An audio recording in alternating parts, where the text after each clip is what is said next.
Da da da da da da da da da da da da. We're back. Alright, so we're back. We're doing some Pokemon Azul. And our team's a little beat up. A couple of them. Do we need a recap?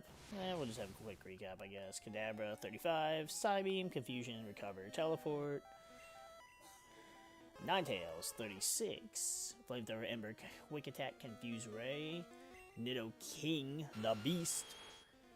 Body Slam, Rock Slide, Seismic Toss, and Thrash. Jeez, once we get him Earthquake, he's gonna be just terrifying. Hunter! With Psychic, Mega Drain, Nightshade, and Confuse Ray. And as soon as we can get him Thunder, I will teach him Thunder. We'll just let him have a plethora of ridiculous moves he shouldn't have. Blastoise, Bubble Beam, Water Gun, Bubble, and Bite. We will teach him Ice Beam soon. And then we've got our ultimate favorite Raichu with quick Thunderbolt, Thundershock, Quick Attack, Thunder Wave. So we kind of discussed in the last episode. I think this is the. I want to say this is the floor we're supposed to be on. I think I set it up to where we were back where we were supposed to be. Although I could be wrong. Who knows? I think last time we were discussing swapping out one of our team members, possibly adding another one, like maybe one of the legendary birds or one of the fossils, which it would arguably be Aerodactyl. But I don't know. Because I mean, like I said, I like the way our team is set up. And, I mean, Kadabra and Haunter, it'd be one of those two. The thing is, I feel like it'd be Kadabra just because Haunter is my boy, evolves into my second favorite boy, good old Gengar. But, I mean, Kadabra puts in the work. Speaking of, we're going from Kadabra to Haunter, mainly for the poison immunity and the self-destruct immunity. But I mean, see, even Haunter's got Psychic, and while he's got less PV with Psychic than Kadabra does with his Psychic moves, we could still add Articuno and have ourselves a pretty cool, cool, get it? Because he's nice type. Pretty cool legendary. We get ice and flying types on our team, which really, like, we don't even need, because, I mean, type advantages are so, or type coverage, I guess we should say, don't even actually matter so much. Because, like, if we added, well, first of all, we have a fire and an electric Pokemon, so Zapdos and Moltres are pretty useless. Same thing with the Eevee, the Eevee debate. You know, there's no point in having Flareon and Jolteon because we already have a fire and electric type. Whereas Articuno, being ice, gives us another type we don't have. But Blastoise and Nidoking can learn Ice Beam and Blizzard. And, I mean, ice is good against flying, which we have electric. It's good against grass, which we have fire. It's good against ground, which we have water. It's not really a big deal. And then flying is good against grass and bug. And again, we have fire. It's good against fighting, which we have psychic. It's just like, it's redundant type coverages, I guess, that don't really matter. Have we battled you yet? We have. So why didn't we battle that fucker? Yeah, because this is where the beds are. We'll go down a floor and we'll make sure we took care of that floor, and then we'll go up. There's just really not a whole lot of point once you hit certain types. But it's more for the sake of just because. You know, it's kind of just like, well, it's a legendary, and I mean, Articuno is one of my favorites anyways. So I think overall we'll probably end up swapping Kadabra out. But I mean, Kadabra's gotten some good screen time. We caught that Abra before battling Misty, so, and I mean, we still got a ways to go before we can even get to Articuno. I mean, granted, we could get to Articuno somewhat fast, if we really wanted to, but that would require us having to cut corners and just go, you know, skipping past. I just don't think it's worth it. We'll get to him when the time comes. So, I mean, in all honesty, he's level 50, and I mean, actually, you know, just for the sake of it, who did it say was sending out? Coughing. Okay. Swapping to Haunter was a good call. I may just for the sake of, since this is just a playthrough anyways, I may just get the Master Ball from Silph and we'll just go straight to Articuno, Master Ball him, and go about our day. Just so we don't have to sit there and deal with the hassle of trying to fucking catch one of those damn things. Especially because Articuno was always the hardest one to catch. Zapdos was always the easiest in Red and Blue. But I find that... I'll put Raichu out front. I find that Articuno and Moltres were always harder. And I think Articuno was consistently harder than Moltres. Which Articuno is also a pain in the ass to get to. Whereas Moltres is just like, well, if you're paying attention, he's kind of right there while you're going through Victory Road. Zapdos is at the power plant, which is completely out of your way, and you don't ever even have to go that way. Granted, you don't even have to go to Seafoam Islands. I mean, technically, you're supposed to go there to get through Route 19, to get through to Route 20, to get to Cinnabar. But it's such a pain in the ass. It's just easier to just surf south from Pallet Town. It's just so much easier to do that. But for the sake of getting Articuno, we'll go ahead and just go scoop him up and then be on our way.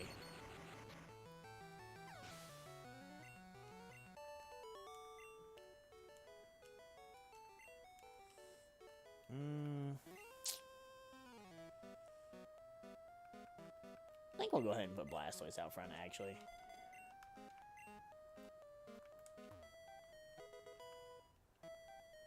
Just because Blastoise and Ninetales are new additions and is our starter. Another rare candy, we will use that near the end of... Oh. Was that Earthquake? Did we just get Earthquake? We got Earthquake, boyos. Hey, Nidoking. You want to learn a ground-type move since you don't learn one by level up, even though you're a fucking ground-type Pokemon? Goodbye, Thrash.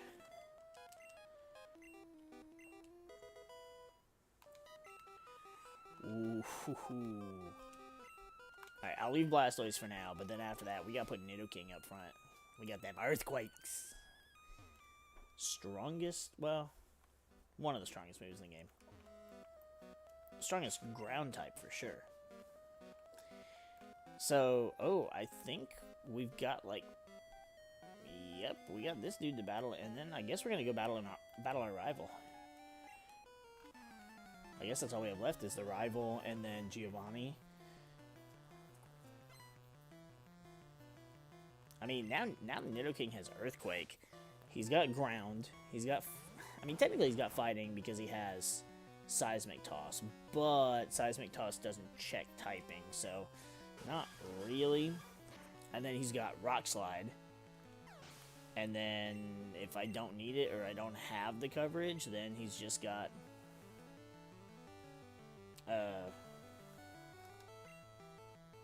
Body Slam.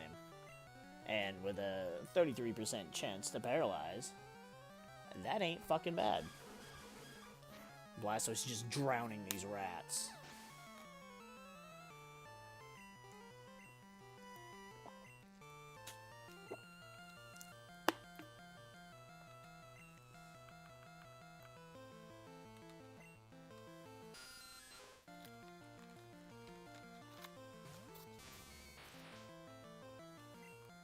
Sometimes they're also just not as useful. Like, fire is great, like, great and all, but it's only good against ice, grass, bug, I mean steel, but steel 1 isn't a thing in Gen 1, and also it has the two major weaknesses of fighting in ground, so it's not really the biggest deal either. Like, otherwise, fire is just fire. So Ninetales wouldn't really need to... Who did it say? Why do I feel like that said coughing again? It said Ekans. Okay. That's fine. I don't feel like playing any rap games tonight.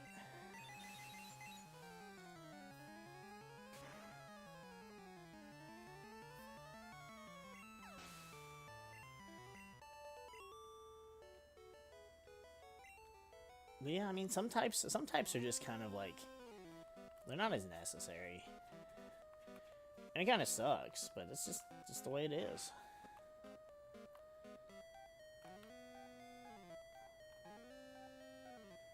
But I'm not taking Ninetales off the team because it's one of my all-time favorite Pokemon, and it is one of my favorite Gen 1 Pokemon that I used in my first playthrough, so...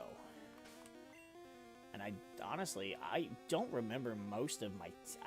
I remember most of my team. Obviously, Squirtle was my first, so I had Blastoise. Raichu's my favorite, so I had Pikachu. Gengar's my other favorite. I had Haunter because I also really like Haunter. Never got to evolve it. Nidoking, one of my all-time favorites. Ninetales, I had a choice between... I had Vulpix, because we didn't have Growlithe. Growlithe is the red version. And I love Vulpix, I love Ninetales. I don't remember what the 6th Pokemon was. I know for a fact it wasn't Kadabra. That's just one I went with, because I like Kadabra, and also because I was like, you know what? Why not, you know? I feel like he is going to either lead with Raichu... Not Raichu, I'm going to lead with Raichu, because I feel like he is either going to lead with either Pidgeot or Gyarados. Seems to be pretty on par for him to lead with. See, I feel like I had a Gyarados myself, but I don't know. I don't know if I went through the trouble of training one. I know I used Jolteon at one point, but again, Articuno being my favorite, I may have had Articuno for that last slot. Dragonite's another favorite, but I know I never caught a Dratini just because the catch rate was so... It was like so hard and they constantly ran away. So I know I didn't have a Dragonite in my first playthrough. And unfortunately, a few years ago... I was right, Pidgeot. Unfortunately, a few years ago, the internal battery in my blue version and my silver version died, so... I have no way of knowing what my first team was I beat the Elite Four with, and I lost my complete Pokedex for Silver. I even had Mew. I did not have Celebi though, so I guess it technically wasn't complete, but... Oh, Gyarados. Yawn. I mean, I absolutely love Gyarados. One of my favorite Pokemon, but... Yawn because Raichu is going to absolutely obliterate it. It's still just curious that they gave it water flying. Like, there were other options. I really kind of want to use Ninetales here. Just because, but... Oh, we could use Nidoking. Hey, this is actually fitting because in the anime, Gary had a Nidoking and an Arcanine.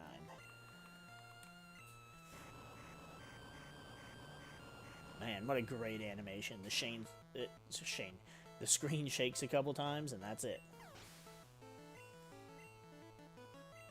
Alakazam. See, here's the problem. Alakazam special is insane. He already has an Alakazam at this point, too, which is wild. This is, honestly, this is what made...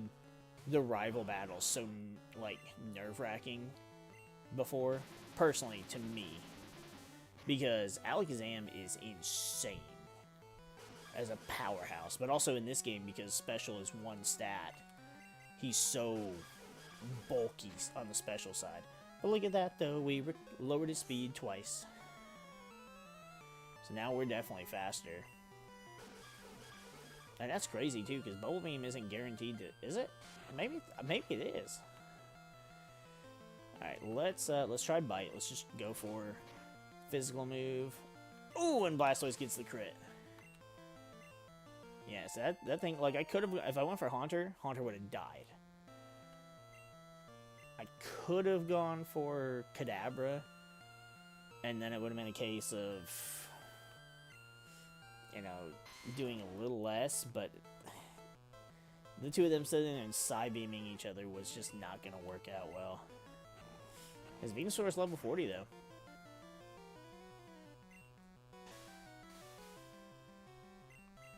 I actually really like Gen 1's Venusaur sprite. I don't care what anybody says.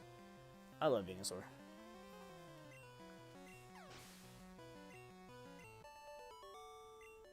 Defeated Asshat. For Boss Rocket. Yep. Yep. Wow. No way. You don't say. Bye.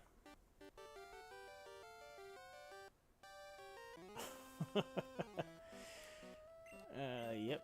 Cool. Thanks. Appreciate it. I got a Lapras. Nope.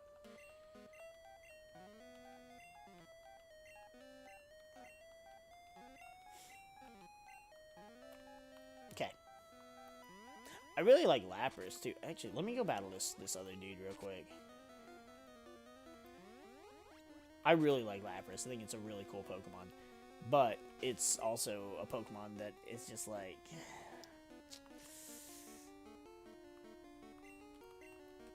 You get it so weak.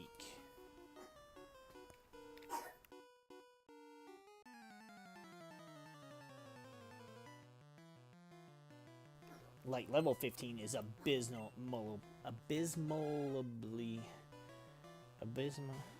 It's too low, alright?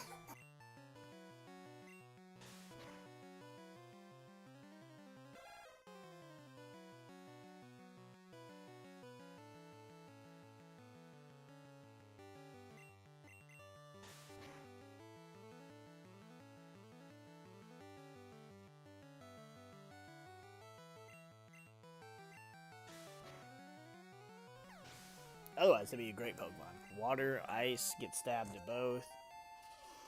Like, that's pretty fucking nice. But again, level 15. Can't be bothered to grind that up.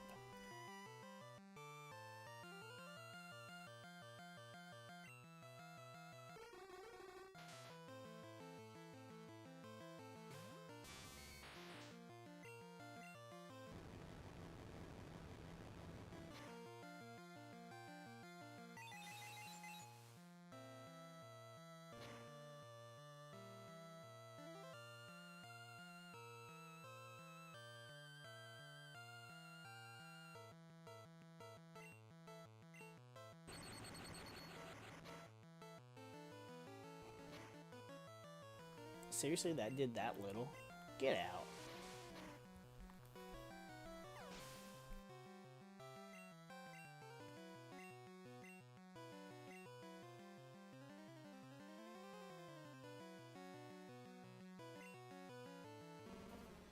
I'm actually going to do this to test. I want to see how much damage the Mega Drain will do.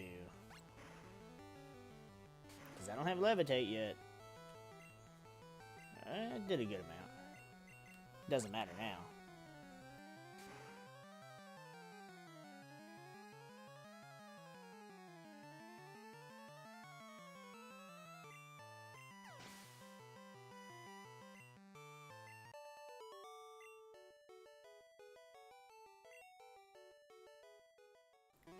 Alright, now we're gonna go heal our team up. And then we'll kick Giovanni's ass for a second time.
I don't even know what he's going to lead with this time.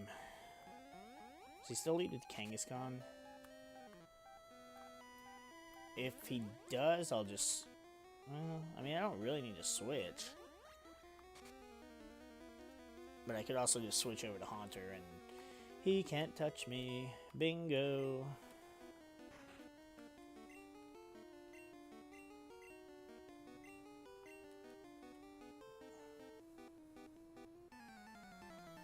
Oh no. The coveted rematch. Oh, he started with Nidorino. Ironic. I started with the Nido King. Well, that's a shame for you.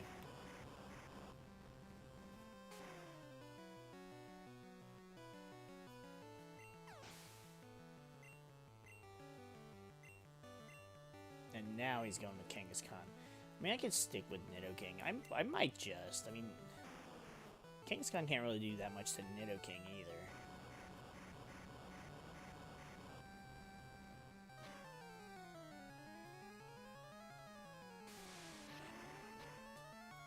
I mean, Rage. Yeah. Wow. 8 damage. Not in the least concerned.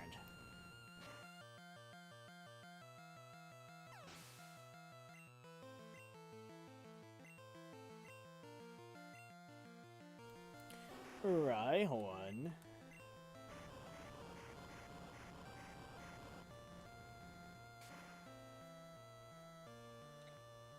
Ironic, his whole team is Pokemon that can be found in the Safari Zone. So he is now ending with Nidoqueen. Because I know for a fact the only places you can get Kangaskhan and Rhyhorn in this game are in the Safari Zone. And then you can get Nidorino and Nidorina in the Safari Zone. It's not the only place you can get them, but it is one of them. So it's like this motherfucker didn't even go and catch his Pokemon. He just went, here's my admission fee. They're like, here's your 30 Safari Balls. Now it is impressive as fuck that he caught, for him to catch all 4 of those with only 30 Safari Balls, but who knows? Nidoking is 38. See, Nidoking just swept his whole team. He ain't called the king for a reason, or for nothing. You know what I meant.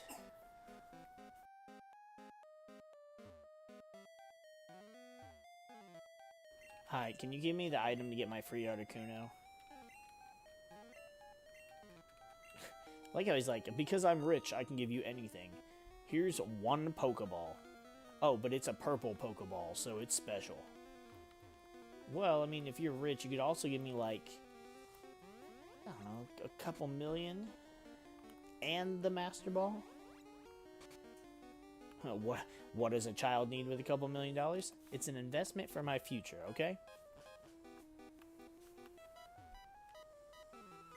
So that when I'm done being a Pokemon trainer, and, you know, beating the Elite Four, becoming a Pokemon Master, then I'll have enough money to buy a house and settle down and never have to do anything else.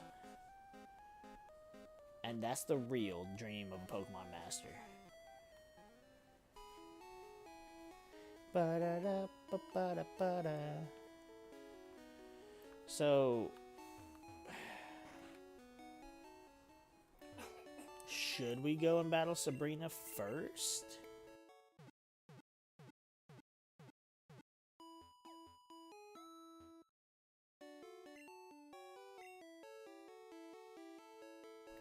I feel like we can. Oh, well, wait, we have the dojo, too. Let's go beat up the dojo fucker first. And we can get our Hitmonlee or Chan. I prefer Hitmonlee nowadays. Even though like his moveset's not as good, because Hitmonchan gets the, you know, the elemental punches and all that. But I don't know, I just like Hitmonlee better now. But because that's what we got our first time, we'll get Hitmonchan. Although I know why I did it, probably because at the time, like, Hitmonchan was in the base set, so it's like, oh wow, look at this Hitmonchan. And I know I had base at Hitmonchan. I don't know if I have it still. I don't think I do. But I remember having that one.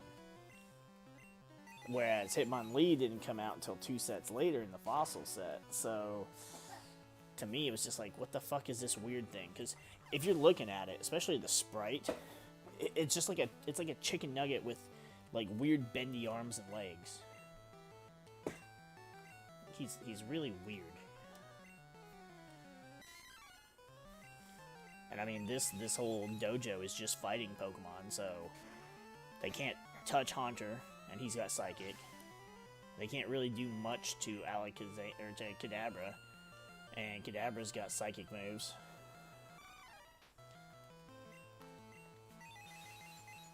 It's actually quite unfair. Not to mention, I also have Nidoking, who also resists fighting. He just can't really do anything super effective.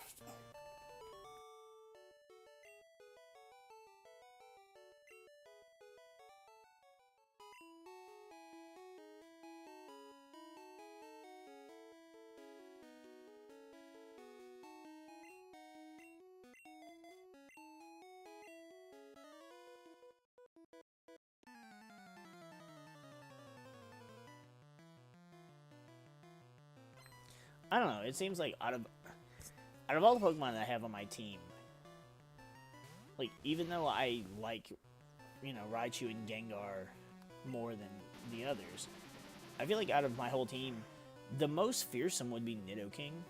Like, Blastoise is cool, and both Blastoise and Nidoking, I think, get to about the same height.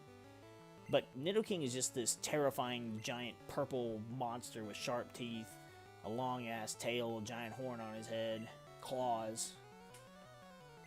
Like, this thing would just rip people and Pokemon apart.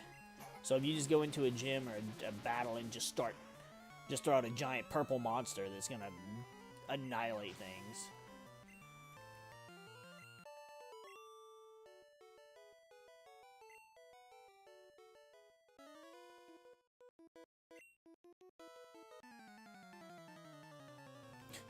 Nothing tough frightens me. I break boulders for a living. Cool. Again, giant purple monster. A boulder is a giant rock that can't fight back.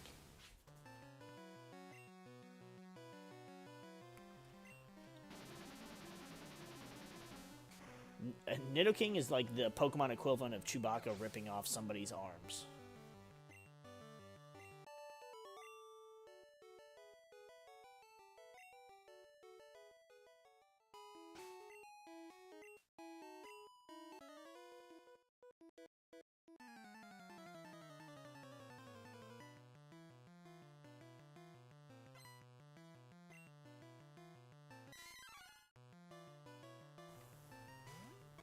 I think I'm actually going to get started working on my ROM hack soon.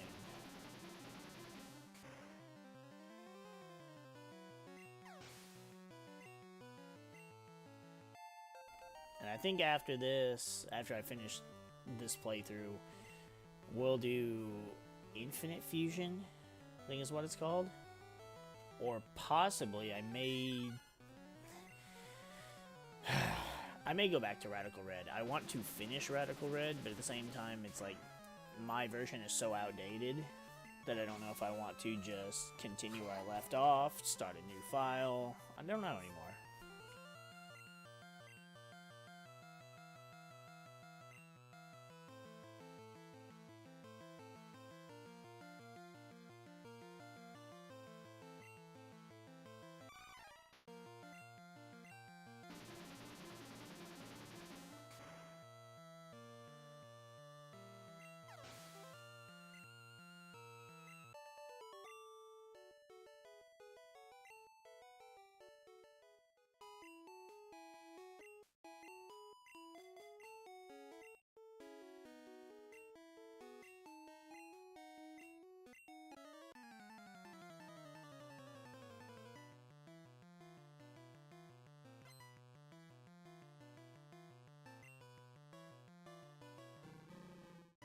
See, look, basically his torso, his body is just like a weird chicken nugget with eyes. But I do like him better now.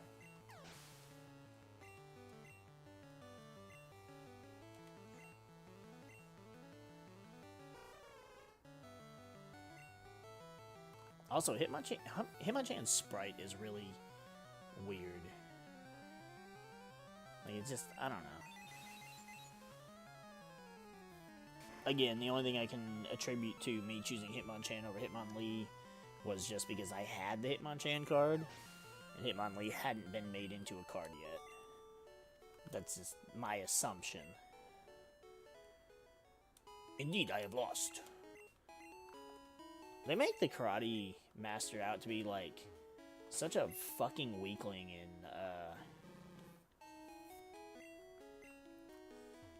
what's it? Pokemon Journeys. Couldn't even remember what the fuck it was called. Yeah, get Hitmonchan. Nope, no nickname, there's no room, go to the PC, alright. As far as the games portray it, your Pokemon are just sitting in, like, the disk drive of a PC, just not getting any sunlight. But at least in, you know, if you've watched the anime, then you're like, oh, well, I know that they go to Professor Oak's, and, you know, he lets them out of their Pokeball to, you know, get said sunlight.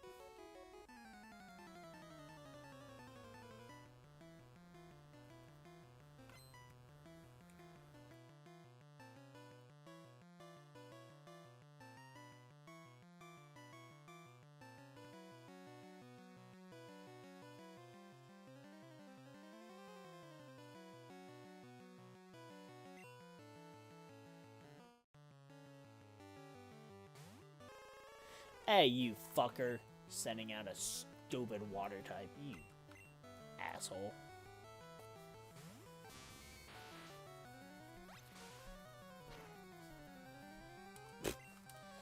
And a Thunderbolt. Right, you.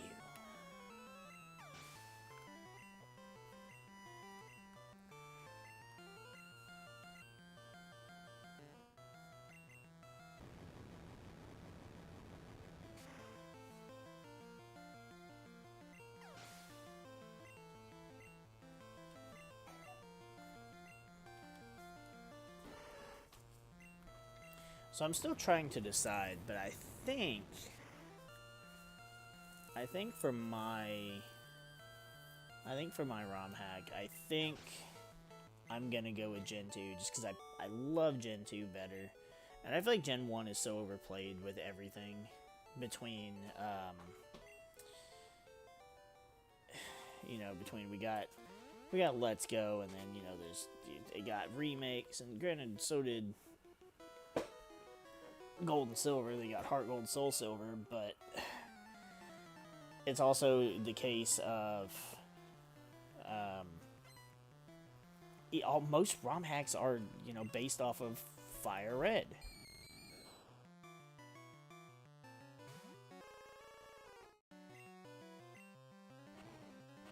And it's like, how many times do you really want to play through Gen 1? Or how many times do you want to watch Gen 1? And again, I love Gen 1, but you kind of got to have some kind of variety. There we go. And I mean, we've done a decent bit of Gen 2 on this channel as well, but I feel like I want to dip my toes in one of the original Game Boy Color games before I attempt to. And I mean, I'm sure it's not that hard.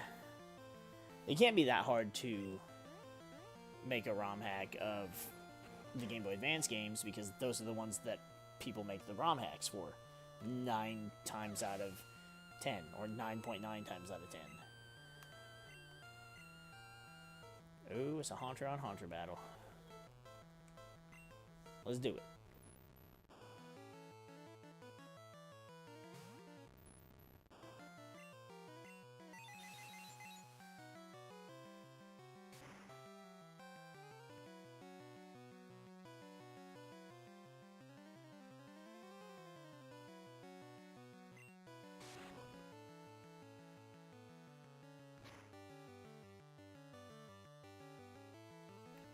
You weren't supposed to live. Nightshade me, I'll nightshade you back. Haunter looks so good in Gen 1. Even though I prefer his Pokemon Yellow sprite better, his Red and Blue sprite is just so creepy. Honestly, Pokemon Yellow, even though I don't prefer the game for the most part, just because I don't prefer. I mean, you do get all the starters, I guess, but there's just something about it that I don't prefer it over Red and Blue. But the sprites in that game are so much better, which makes sense because it's the first accurately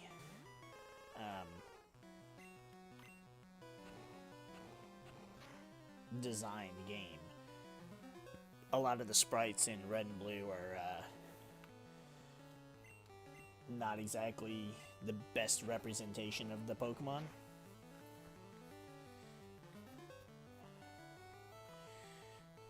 Alright, yep, well, we'll keep playing this game, and you'll die this time.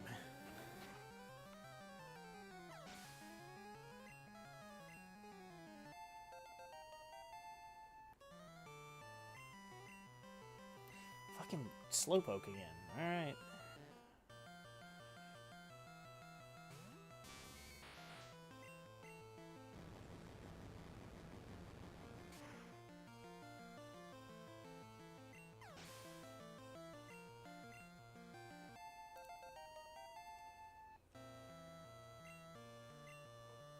I'm trying to think. I want to say we should be able to get through Sabrina's gym, and then we have to go to the Safari Zone, and then we can probably get through Koga's gym,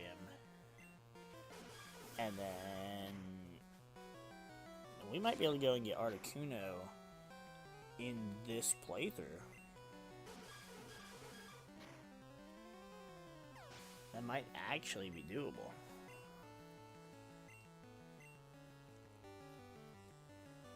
What's he sending out? Kadabra? Yeah.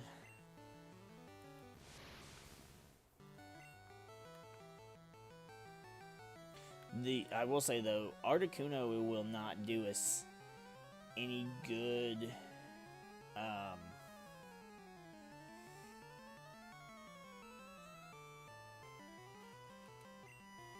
against Blaine. He will do really well against Giovanni, though. So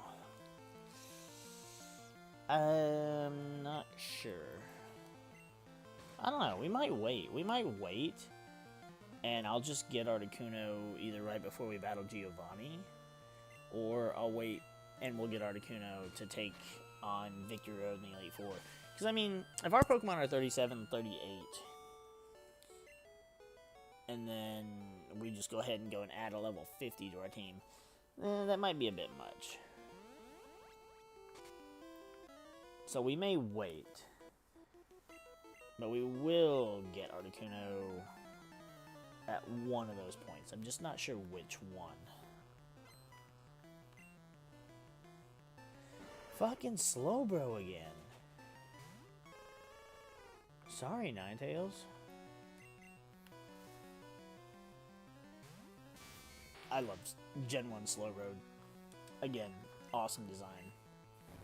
I don't really care for Slowpoke that much, but Slowbro is great. Even though it depicts the shelter on his tail as being as large as his body, which is not even close to accurate.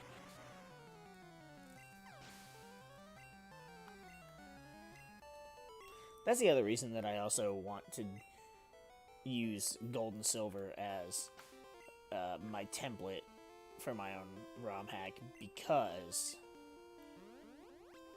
not only are all the sprites just look amazing, but just the colors palette that they chose for Gen 2 is just, it's so perfect. It's so perfect without being too much. Like, it doesn't feel like they're going over the top with it.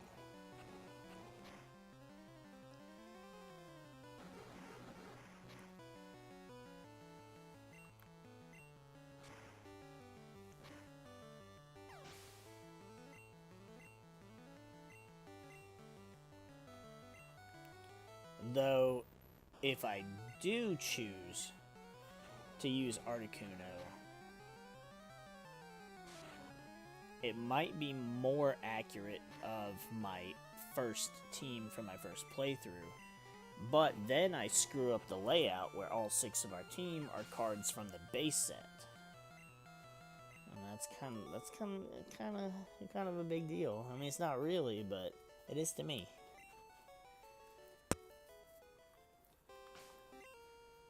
I mean, I'll probably end up saying fuck it and do it anyways, but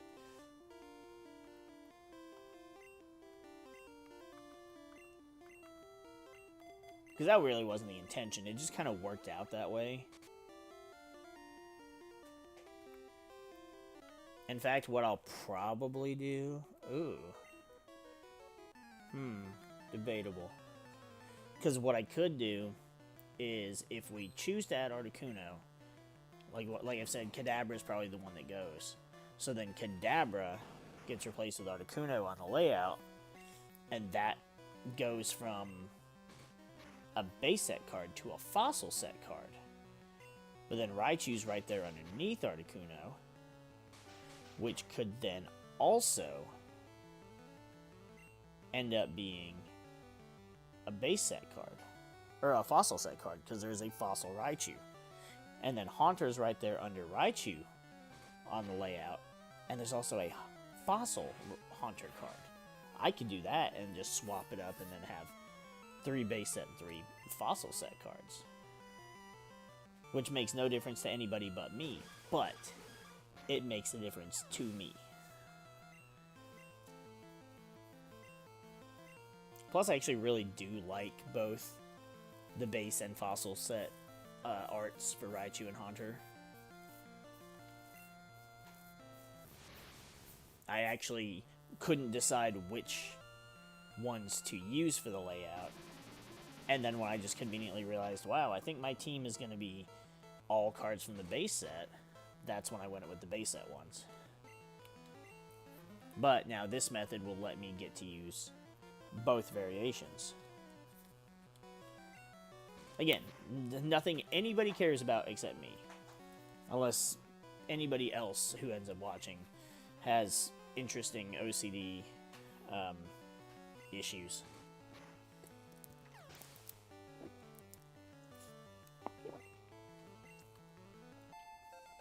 Blastoise grew to 38.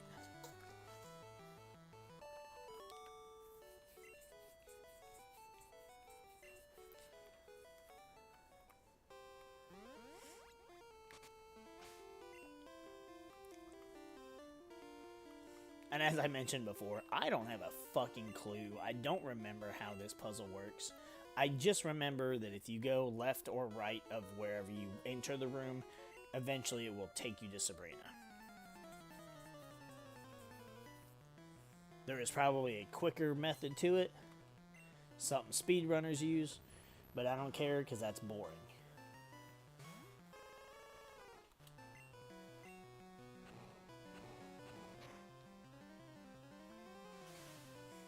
Speedrunning would be interesting to me, but the reason it's not is because you're not playing the game. Like, sure, if it's like, okay, you didn't catch every Pokemon, or you didn't pick up every item, or battle every trainer, that's whatever. But that's not even the issue. It's literally... Come on, Ninetales. Oh, come on, you were confused. The one turn you needed to not be confused. And then twice in a row.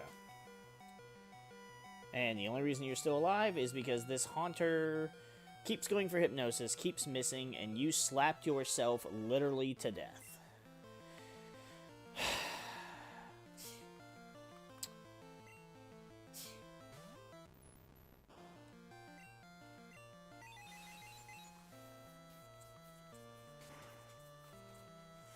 It didn't even have to be this way.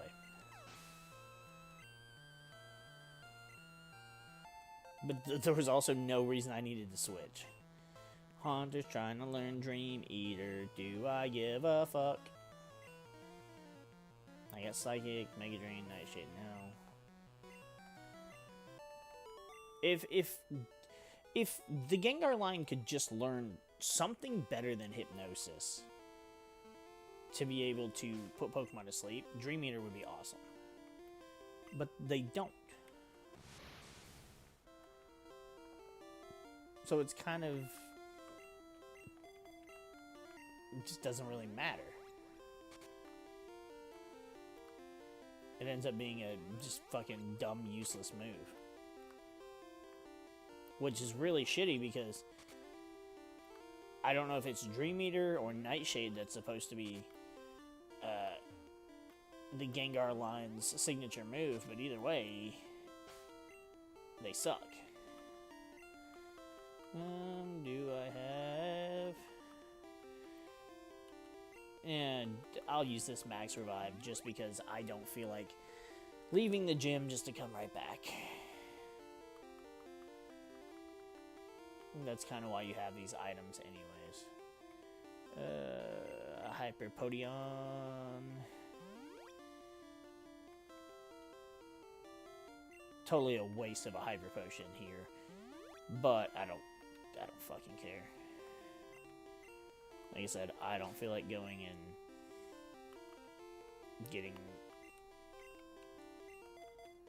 taking the time to go heal and come back.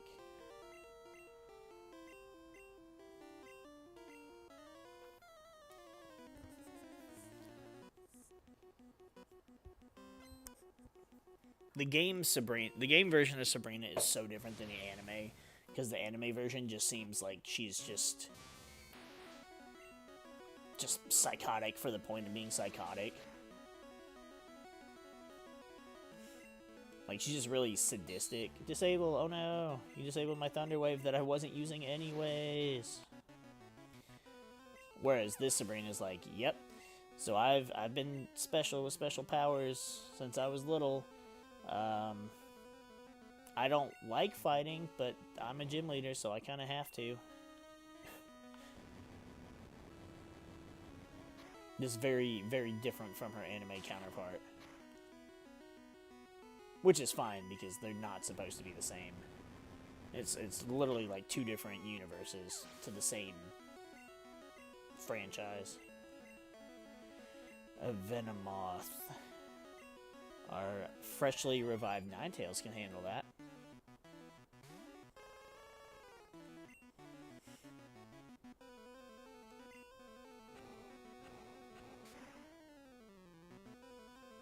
Venomoth is a really weird Pokemon for Gen 1 when you think about it.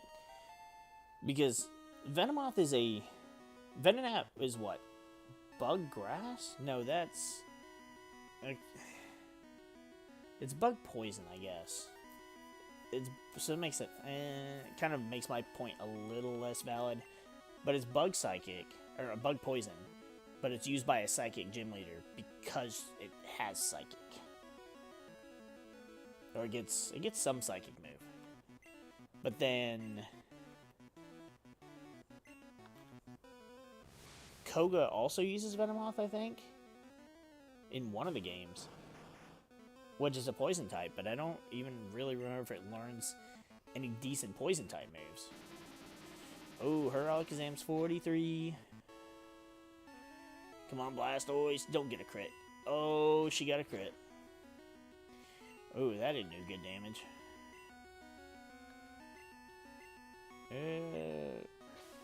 Put up Reflect. Okay. I probably should have Bubble Beamed to get a bit of a speed drop. Okay, yep. Went for Reflect again. That's awesome. We'll get a speed drop. Went for Recover. That's awesome. We may just keep getting a couple speed drops here. And then... Ooh, we got a crit. So now Blastoise is faster, but if Alakazam hits Blastoise again, use Psywave. That is debatable. It didn't do jack shit. Alakazam definitely got a low roll. Went for Psywave again, so this might actually kill. Yep. So this defeated the entire point I was trying to make. I was just going to keep lowering her speed, and then that way we could hit with something better. But Blastoise did most of the work, didn't really matter now. That's fine though. And right, so Sabrina doesn't like fighting. Why does she have a whip in her hand? Gen 1 is so fucking weird. I just don't get it. Please take this TM, it's Psywave. No, it doesn't. See, that's the trick. Psywave sucks. Psywave does can I teleport out of here? No. Psywave does random damage, which is really shitty, and it's not even, it doesn't pay attention to type. So I guess like it's okay to use against Psychic type Pokemon, but otherwise it's pointless. Whereas Psybeam is a base 65 power, does decent damage, has a good confusion chance, and your Pokemon can get stab and super effective damage out of it. So, whoops. So like, why not? You know? I don't know. I don't get it. Oh. I forgot to add that on the layout.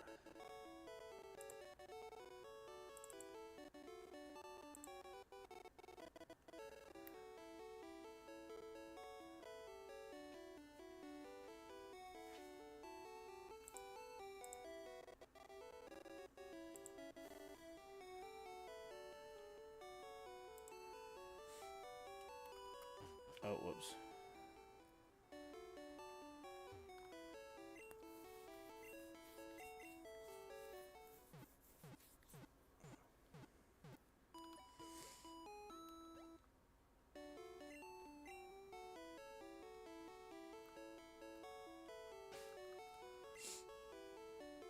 See, it shows Sabrina as being the 6th gym leader versus Koga, but it just doesn't make sense based on the area. Like, it's just weird otherwise.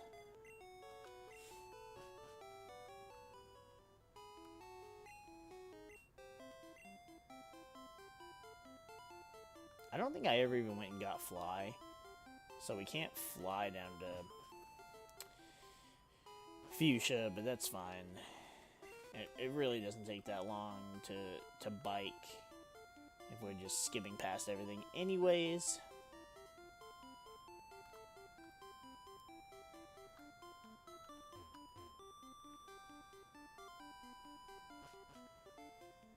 We're just forced to listen to the cheery bike music.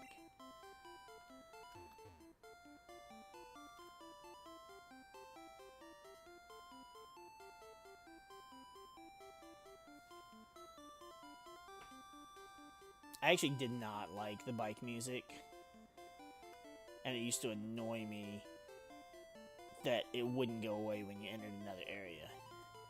At least they did that with the second game, with Gen 2, so it's like you enter a new area and it plays that area's music. Because I like the different route musics, I like the different city musics. I don't like that bike music. I actually don't like the bike music for any of the games. I'm holding B as if, you know, I have running shoes on.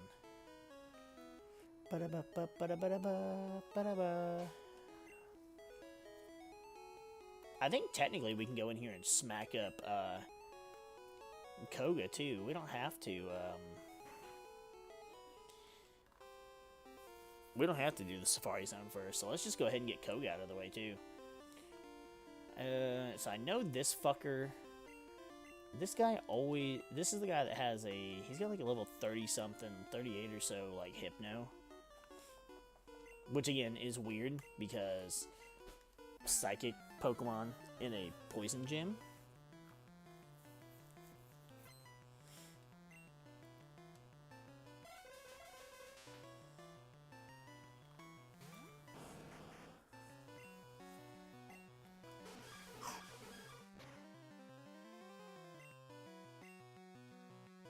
Does get Poison Gas though. I have to look and see what Bubble Beam's speed drop rate is, because we get it a lot.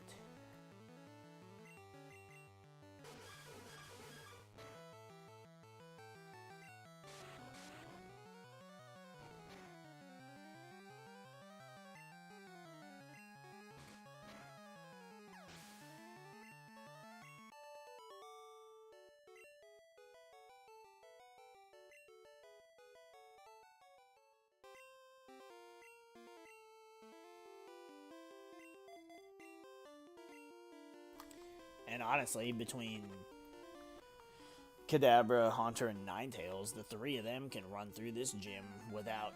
I mean, well, and Nidoking, because he's got Earthquake now, so... I mean, majority of my team rips this gym apart. Why a Drowsy? Again, like, you're not a... We'll see how much it does. I mean, still does over half with a crit.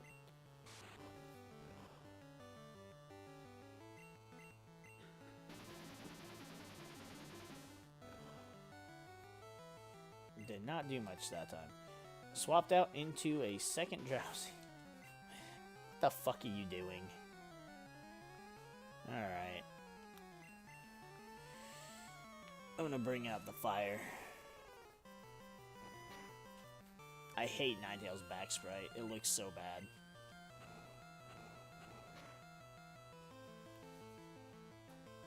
And we got the burn. And swapped from the burn Drowsy out into the already almost dead Drowsy. I have no idea what game this guy's playing. But he is a juggler, so he is just juggling his Pokemon. Oh, he actually has 4 Pokemon. So he was just juggling between the 2 weakened Drowsies. And now he has a Kadabra. Again, like, what are you doing in this gym? You're in the wrong fucking city. Okay. Kadabra takes a hit, swaps to Drowsy. Alright, we'll just light this one on fire too.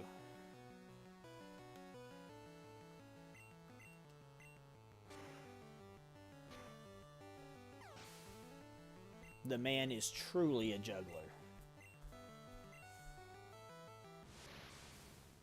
I don't know if we'll outspeed or not, so just in case. And we got a crit.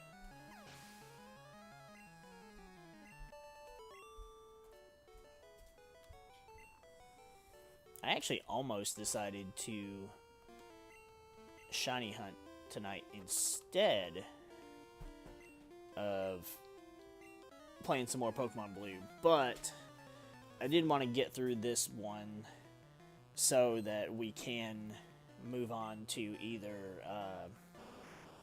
Infinite Fusion or Radical Red, or possibly both. I don't know.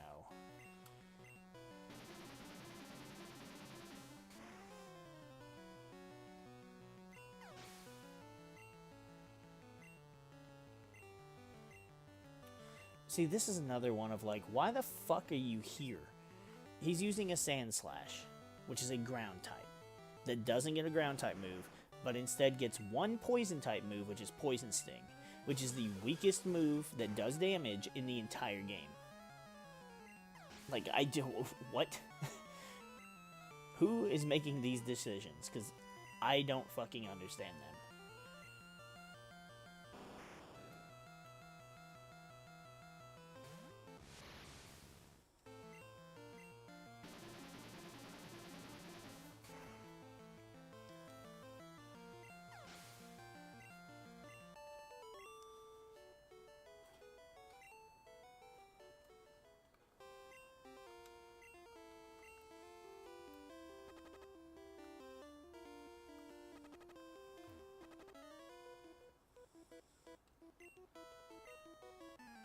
I don't even think I need to worry about leaving it to heal Blastoise's poison, just because it's not that much walking. Motherfucking another Sand Slash.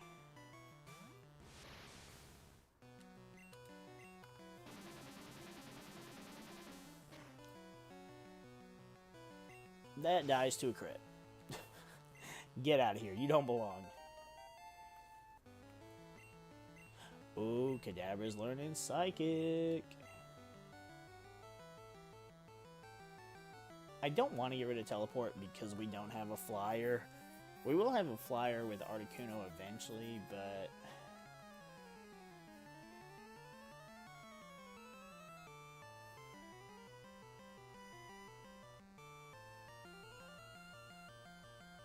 I'll just get rid of Teleport. It's fine.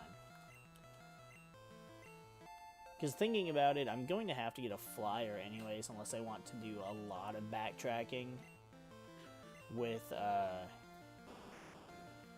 trying to get to Pallet Town to get down to Cinnabar. So it's not worth it. I'd rather just make the trip back up to Celadon. I'll grab Fly real quick. We'll get Pidgeotto out of the PC and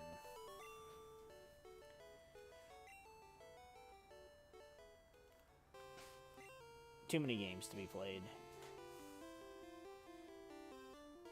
But yeah, so what I was saying is I don't really have to worry about getting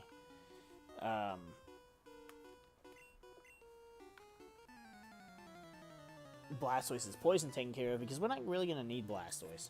I think, I want to say he has a coughing, a wheezing, I think a muck. All of things that, like, Kadabra can handle, especially now having Psychic. But also Haunter. Haunter's just immune to, like, most of any of that. Oh, and we got the special drop.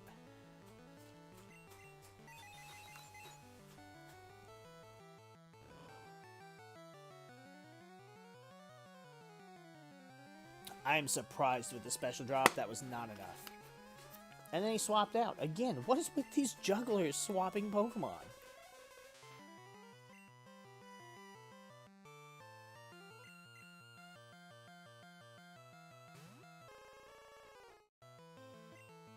And then we swap, and then they swap back to the almost dead Drowsy.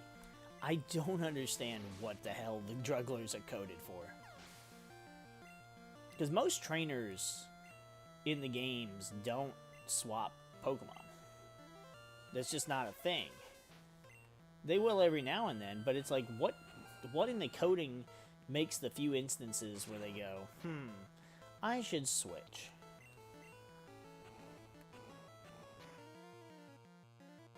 Especially when there's no real benefit to be had.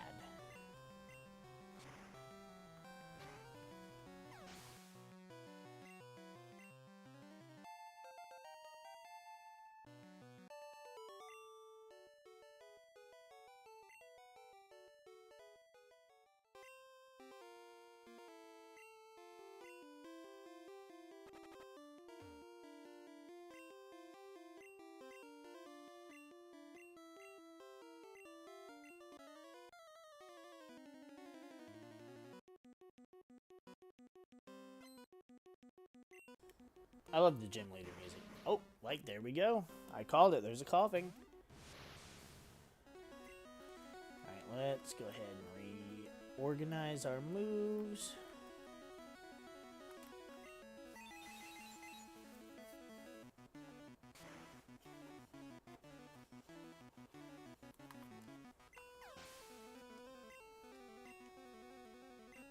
And there's a muck, as I also called it.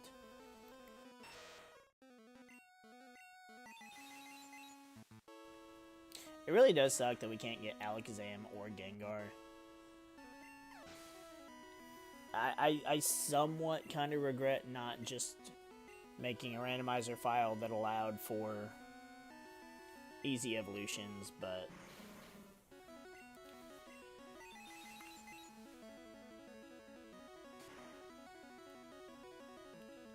I mean, they're really not even needed. I mean, Haunter and Kadabra have pretty high stats without having to evolve. I'm going to swap to Haunter for the Wheezing, though, because it is going to be 43, and a self-destruct or an explosion would absolutely kill Kadabra, whereas Haunter will be unaffected. Yep, there it is, self-destruct. It's like I just know this game. It's almost as if I played this game 100,000 times. It might not actually be 100,000, probably like 98,000. Alright. And I am not keeping up with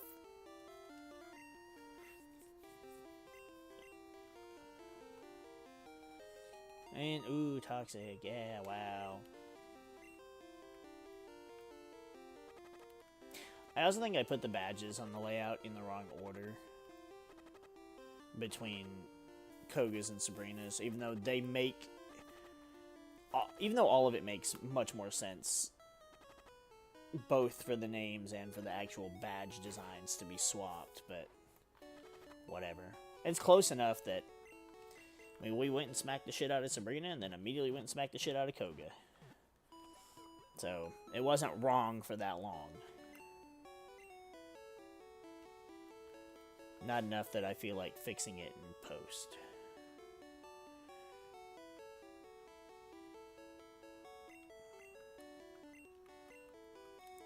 Doesn't really matter who the fuck I put in first in our party anyways, because we're gonna go to the Safari Zone, where you're not allowed to battle.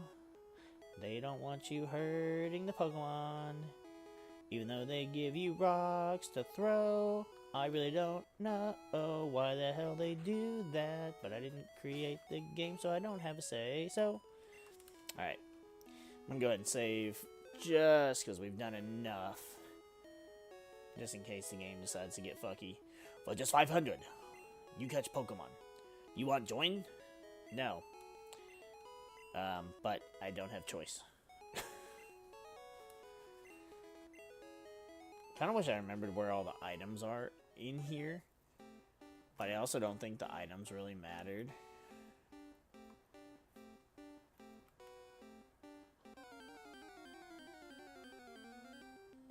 Yep, see, I called it. They're Nidorinas, which means they're Nidorinos, which means that the whole Giovanni's whole team can be caught in the Safari Zone. That's such a... I don't know if I ever noticed that before. Yep, see, there's Kangaskhan. I will try to catch Kangaskhan just because it's a rare Pokemon. Alright, it broke free. And it doesn't matter because it's like... Alright, it broke free. It ran away. There you go. That's why the Safari Zone fucking sucks. And I'm not going for any of the items. I might... Well, this one's right here, so... TM37. I believe that TM goes boom, right? Okay. It's Egg Bomb, so in a way it goes boom, but it's the wrong boom that I was thinking of. I don't really think any of the items in here matter. With the exception of you get Surf from the guy at the end, which you have to get. And then you get the gold teeth, which you have to get strength. But I don't even know if any of these other items are any good. Egg Bomb's useless, because I think in this game it's a normal move, so who the fuck cares? At least if it was a grass-type move, it might make a difference, but not that many Pokemon can learn it anyways.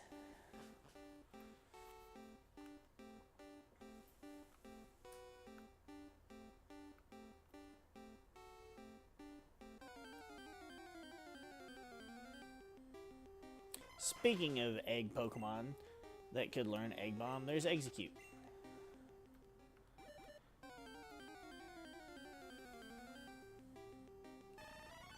There's Venomoth.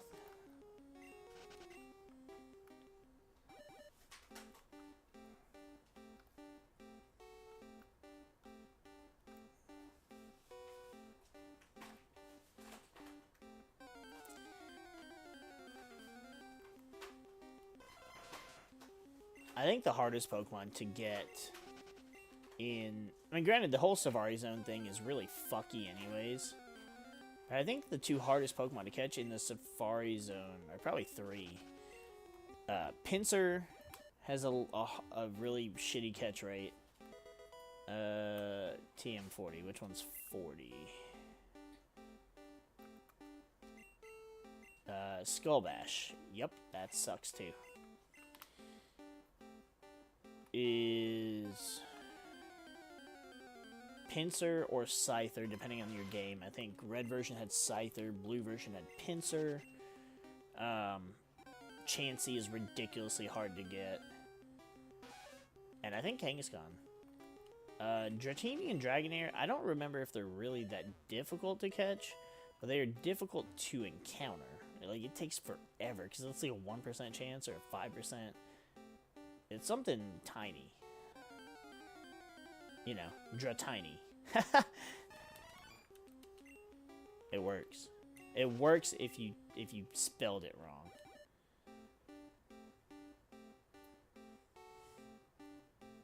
And there we are. Here's the area we need to be in. What is this? Gold teeth. They're just gold teeth laying on the ground. You find them laying on the ground in Let's Go too, except they're just laying on the beach. No room for items. No! This is why you sell items you don't need, kids. Card key. I love how you can't sell it, but you can toss it.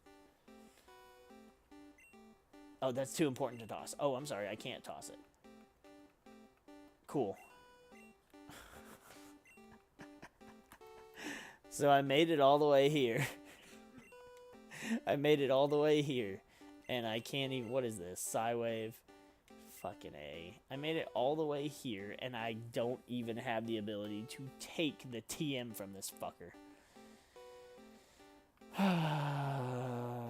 I guess I'll just toss this full heal. Alright. I can't pick this item up, though, because I'd have to throw away something else.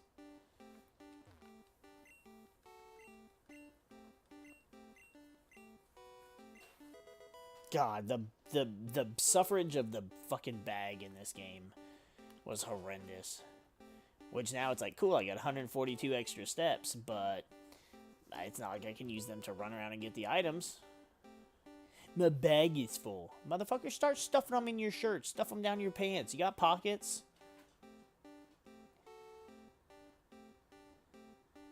Hold them in your fucking hands. Like, I don't... Take the items, put them in Pokeballs. There's so many options, and you're just like, I can't carry anymore. This game came out in the 90s when we had every class, you had like a giant fucking school book that was for every class that was literally 10 times heavier than a phone book and more deadly than the Bible. Like, those textbooks were nothing to scoff at. And you like, damn, there's this little item on the ground I can't pick up. Oh, there's a Rhyhorn.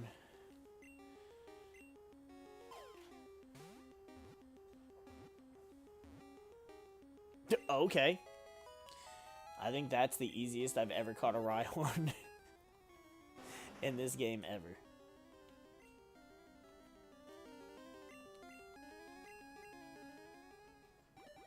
How many steps do I have left? 19. Alright. Let's see. Oh. This will probably be the last Pokemon we encounter. It's another Rhyhorn. It sucks, too, because Rhyhorn is Garbo until he evolves. And he doesn't evolve into Rhydon until 42.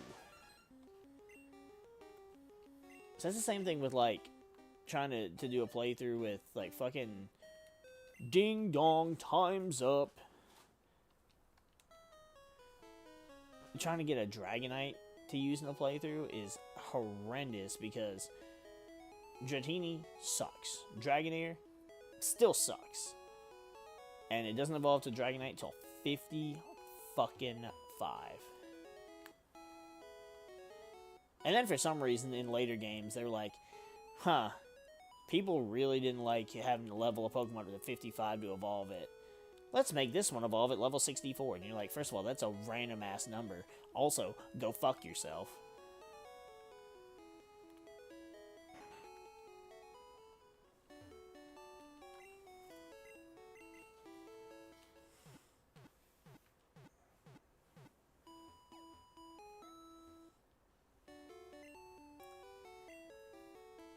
Alright, let's offload some of these items. We'll give the dude back his fucking teeth that, again, I'm still not sure why the fuck you would pick up. It's just kind of gross. Deposit the key card, can't use that. Deposit the rare candy, we're not using that right now. Deposit the master ball, we're not using that right now.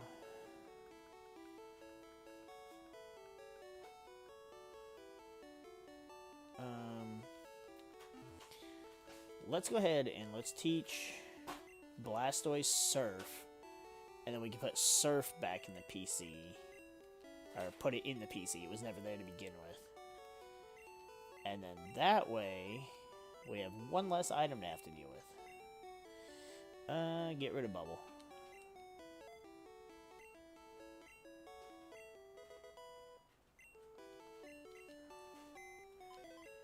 And then we'll go and sell the rest of it.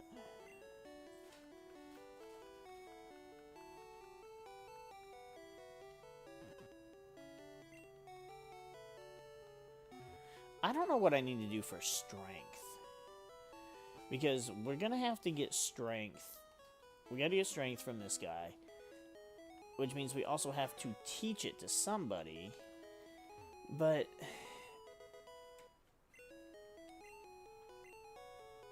I think it's going to have to be Blastoise.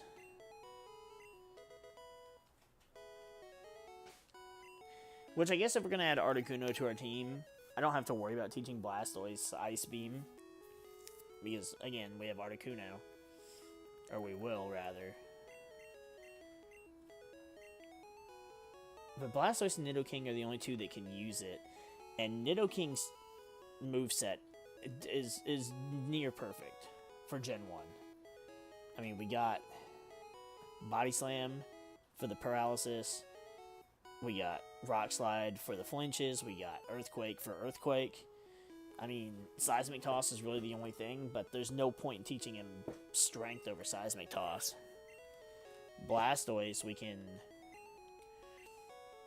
delete Bite for Strength, since Bite's a normal type move in Gen 1 anyways. So, that doesn't really matter.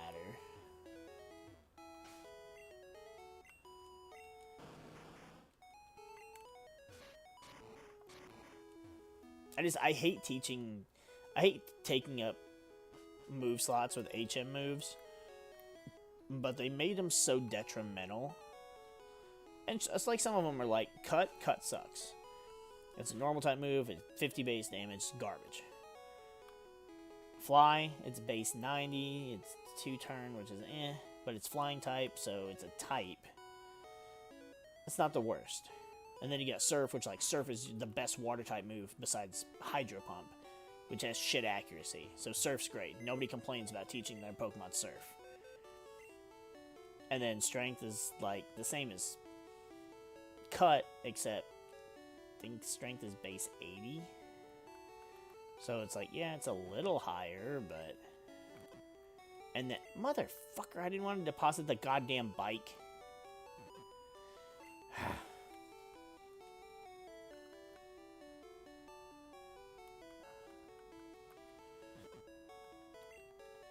And then Flash. Nobody wants to teach their Pokemon Flash. Flash is a move you teach a Pokemon that you are not going to have on your party. Cut's kind of the same way.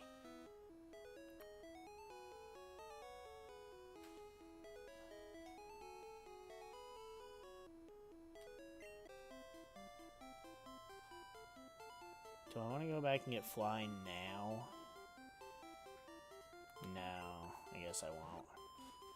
Not yet. We'll go and battle these nerds.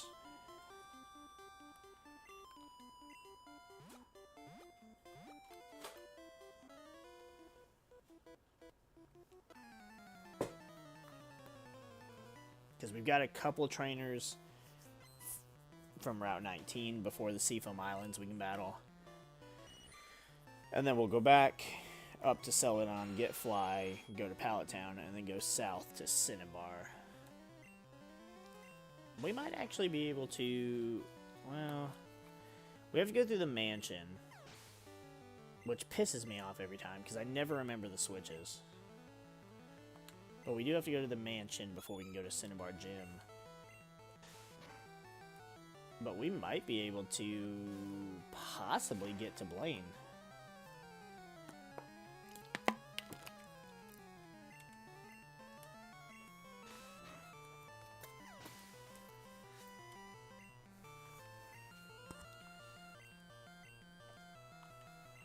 The thing that's going to be really aggravating, in my opinion,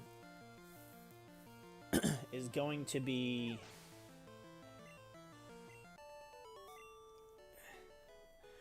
the fact of,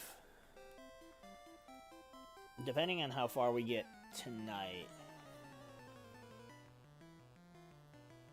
the major things we have to do is, besides switching Kadabra for Articuno, but that's level 50.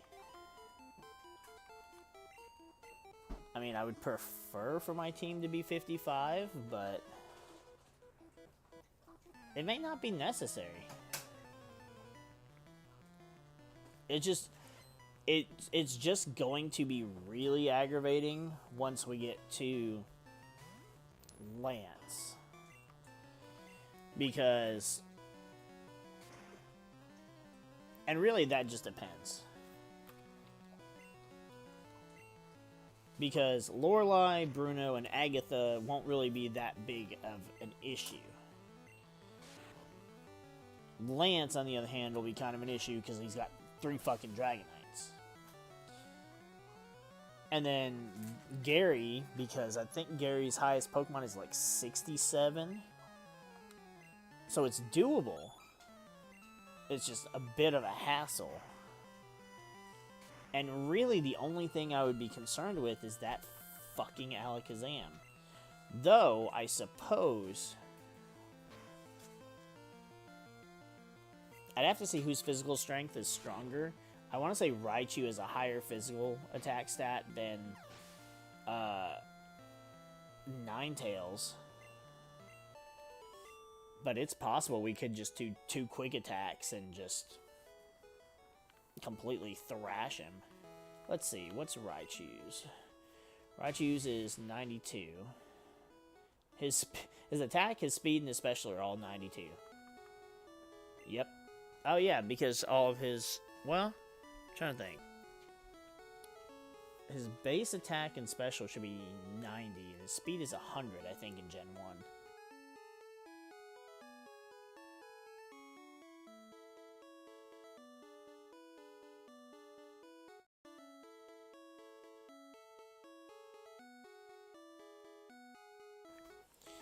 And Ninetales is physical attack 78. Okay, so Raichu would definitely... Raichu might be our Zam killer. And, you know, possibly. And then that would prevent us from having to worry about grinding and all that shit. So, that might be the path that we take.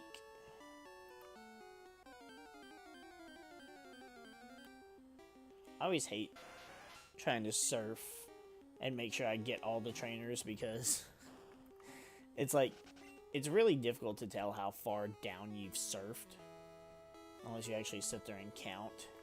And, you know, I've got my finger on the screen to count the little squares. But it's not the worst thing. It's just kind of a bit of a annoyance. See, and then their Pokemon are like 27. Like, I ain't gotta worry about these fucks.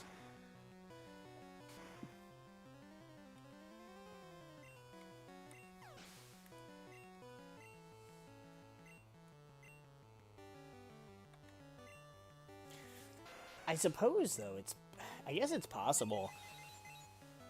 Between these trainers in the water, the trainers in the water south and east of Cinnabar, and then the mansion, and then the 2 gyms, and then your rival, and then Victory Road, our team could be 50, at least.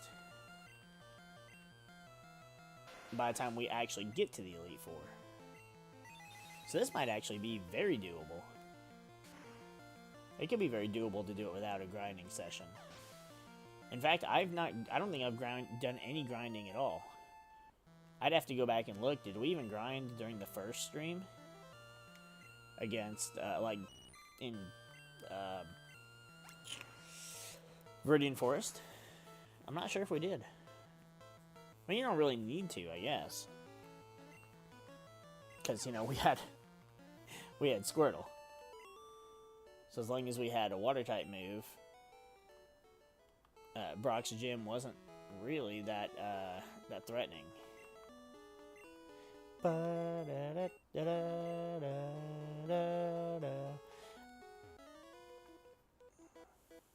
And I guess technically training, like using Alakazam, or using Kadabra rather, and wasting experience on Kadabra could be unnecessary.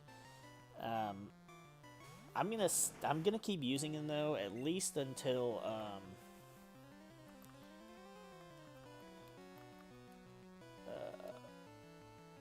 yeah. No, not serve. I wanted to. Damn it. I wanted to use strength. That still did an insane amount of damage.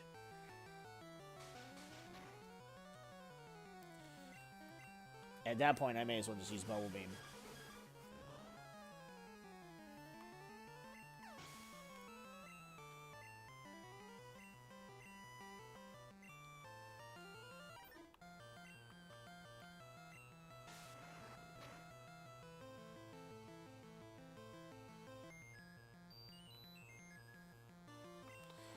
No, you don't. I'm going to use the item I forgot that I had previously. I think we had a Pokemon that fell asleep. I think Ninetales fell asleep earlier and then woke up immediately.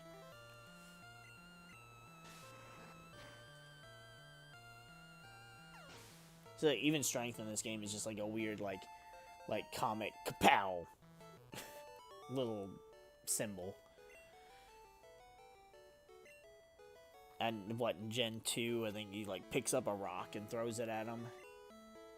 Which is kind of, you know, like what you do in this, I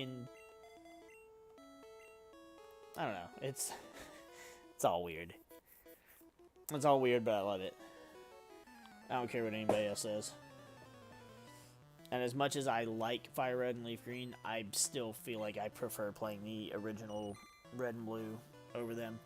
Now, Heart Gold and Soul Silver, I can't say whether I prefer those games or whether I prefer the original, but I feel like at least for the sprites, I prefer the original. But I think overall as games to play, Heart Gold and Soul Silver are better than Gold, Silver, and Crystal.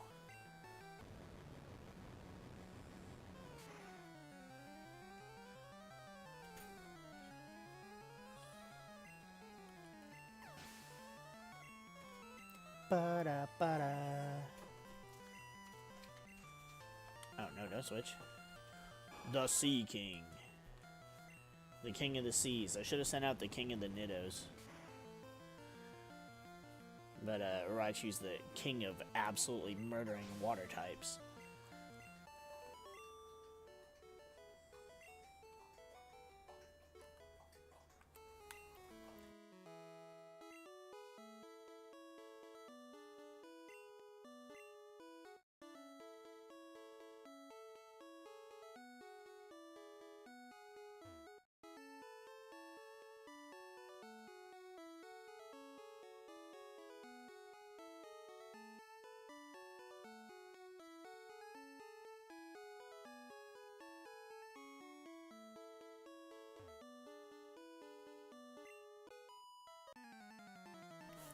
Oh man, I love that giant Blastoise you're riding on. Can I have it if I win?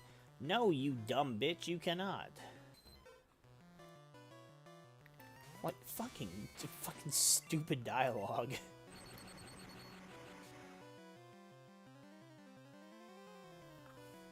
Not nearly as bad as the ultimate memed Pokemon dialogue, which is the swimmer that's like, I'm wearing a bikini, where do I keep my Pokeballs? And you're just like,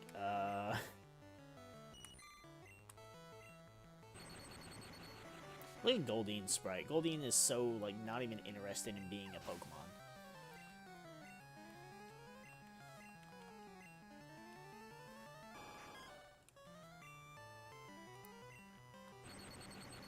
And then we have Sea King, the original waterfall user. I think he's the only Pokemon to get waterfall before it was made into a TM. Or, HM.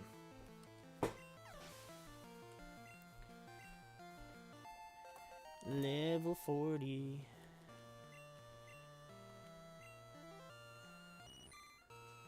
I don't want to let Raichu just, you know, murder all of these trainers. But at the same time, it's like, that's what he's here for. He's here to deal with fucking water types.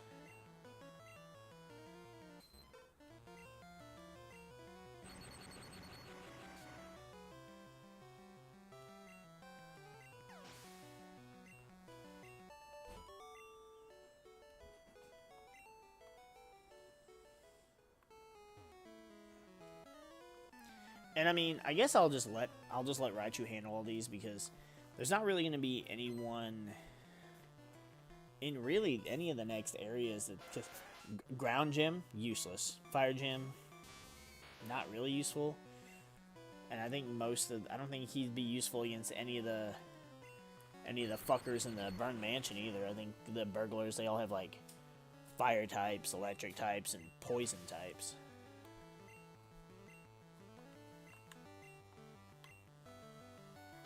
So I guess I'll just be that guy that's just surfing around on the back of a Blastoise shell with a Raichu zapping everything in sight.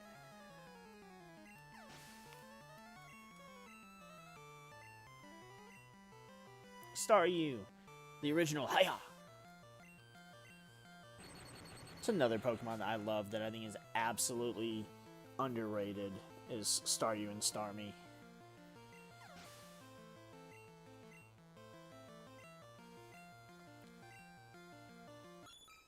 I know a lot of my favorite Pokemon actually have a pretty good fan base. Like, I didn't know there were that many people that not only liked Raichu over Pikachu, but said that Raichu was their #1 favorite Pokemon. I've been encountering people here and there saying that, and like, whoa, what?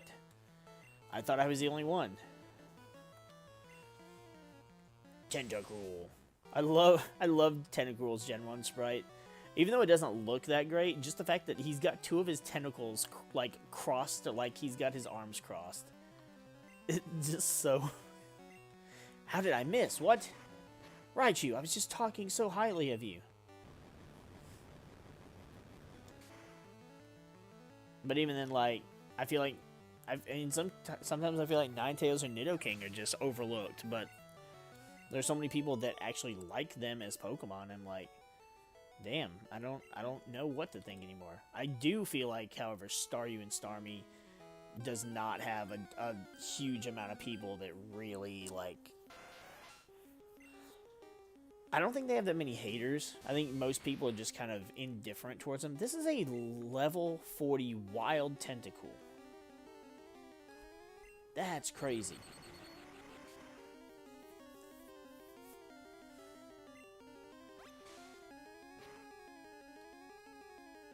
Wow, that did a lot of damage. I want to use Tentacruel in something. I don't know what, though. Maybe in a Gen 2 game. Because we get... I mean, like, Tentacruel has actually pretty good stats. It just gets the hate because of all the... It's basically the Golbat of water areas. Or the Zubat of water areas. We just constantly run into Tentacools in the water. But, I mean, Water Poison is a good typing. He gets Water moves, Poison moves, Ice moves. He gets Giga Drain, so he can heal himself. Like, Tentacruel could actually be a really fucking good Pokemon. And then he gets Rain Dish as an ability in later games, so he's perfect for a rain team. Like, it's definitely not a Pokemon I liked from the beginning. Again, I was just indifferent towards it. Like, his fossil card art was kind of cool. But otherwise, I didn't really care. But he's definitely grown on me with the different things you can do with a Tentacruel. Whereas, like, Staryu and Starmie, I loved them since the very beginning, just because they were cool Pokemon. There was Misty's 2 Pokemon, so you got to see them quite often. And then their base set art is just so damn good. It's so damn good that when I started hunting base set cards before the pandemic and before the TCG, I don't want to call them collectors because most of these people weren't collecting anything besides maybe bed sores before the pandemic. But before all that shit started,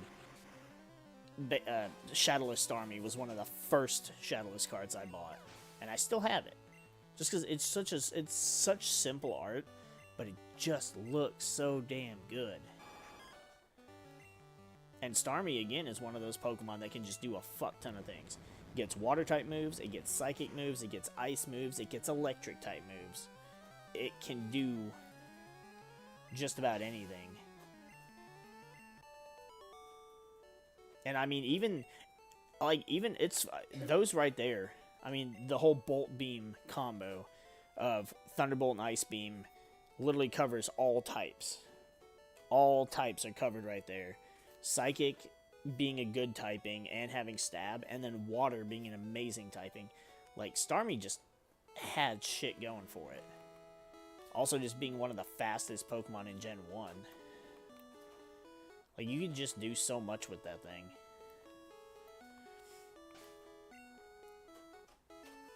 I don't know. I think I might do what I did with this playthrough. And I'll kind of decide what my team will be ahead of time. And then when I get my ROM finished, I think I'll run with the team. Well, I want to run with the team that I was thinking of, but also I kind of feel like I want to run with... Maybe I'll do a water... a type lock, and I'll do water. Because if I do Gen 2, then I can use Totodile, I can use Starmie, I can use Tentacruel. That might be fun. That might be what I do with that.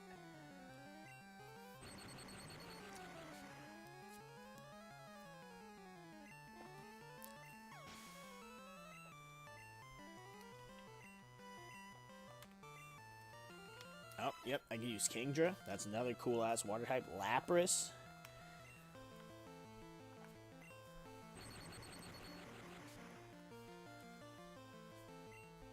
I like Caesar's sprite in this game, but it's really hard to tell what the fuck it's supposed to be. Like, you know it's a seahorse, but...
Raichu's pulling ahead of the pack, level 42. It's okay though. Like I said, he's not gonna get to see a lot of battles with the rest of it. Neither is Ninetales, because, well, I mean, I'll just have to pick and choose. Because, I mean, Ninetales is weak to ground-type moves, but also, a lot of ground Pokemon aren't really, like, if they send out a fucking Sand Slash, I'm not worried. And I guess some of the burglars aren't going to use just fire types, so we can kind of work around it. I mean, I could also just use Ninetales against Blaine, and it's like, oh, your fire type can't do anything, and I can use quick attack. But it'll take more than one quick attack to take down another Pokemon. At least coming from a Ninetales.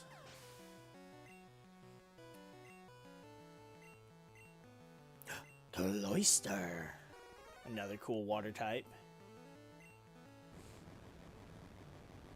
I want to do a water type lock for one of the. I want to say for one of the newer games, but I really don't know what game it would be good to do that for. Because I want to do newer than Sun and Moon.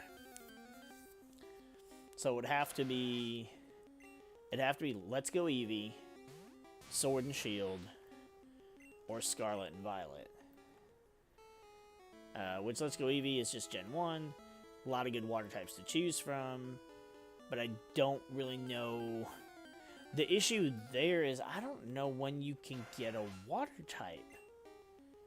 I don't know if I'd have to have somebody like trade me a water type before I could do anything really, because I think the first water type you can encounter is Squirtle on Route 25. But that's above Cerulean City, so that's a good ways. It's a good couple hours of gameplay into the game. And I'm trying to remember what kind of water stuff you get in Sword and Shield. I absolutely detest the water type starter. Though granted, I don't like the water type starter for Scarlet and Violet either. So it's just kind of like I would have to use them until I could get something else.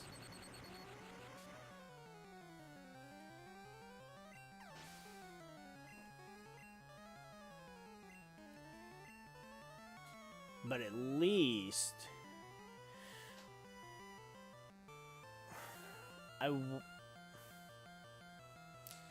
I wonder, maybe I could make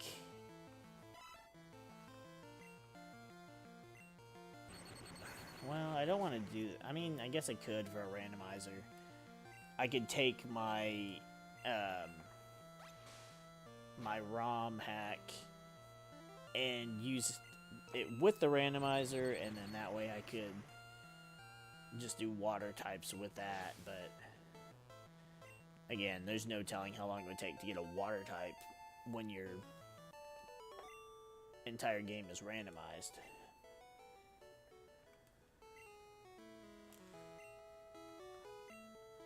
I'm not sure. I might need to do some thinking on that. Oh, here's Seafoam Islands. Okay. I think there's one more trainer over here.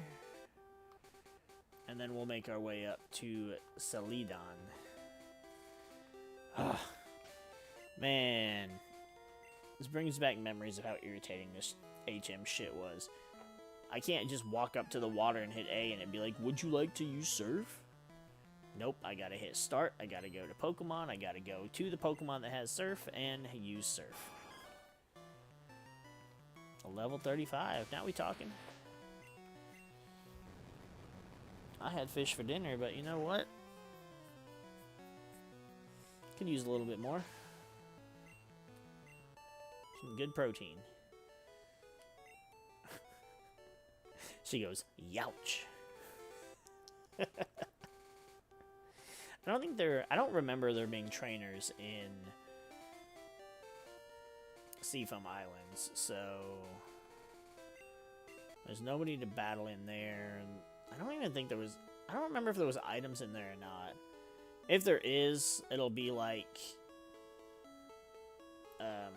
Safari Zone. I'll look it up and I'll see if there's anything worthwhile, and if there is, I'll get it. I'll get it off screen in my own time.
Oh, this is so slow, but it's the best way to go. And I still have to get a Pokemon with Cut out of the PC so that I can go get fucking Fly. It's alright, though. It won't actually take as long as it seems like. The most annoying thing is just listening to this bike music over and over and over and over again.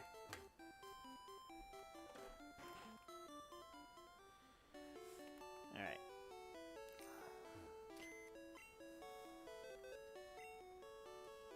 So we're going to deposit Kadabra.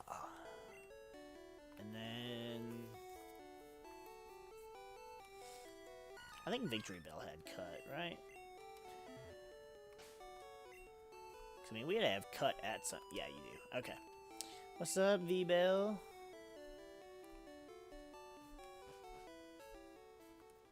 I kind of miss using a Victory Bell. It's another one of those weird Pokemon that I like that I wouldn't go, oh yeah, it's one of my favorites, but I like it more than I dislike it.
Did you see how kind that was for that lady to move so I didn't have to fucking move?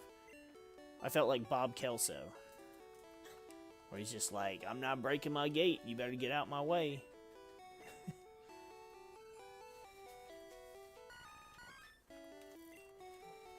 Alright, let's get out. We had Fearow. We had Pidgeotto and Fearow on our team. I guess... I think we kept Fearow on the party in the party a little longer than Pidgeotto. So I think we'll use Pidgeotto because I prefer Pidgeotto and because he didn't get as much screen time.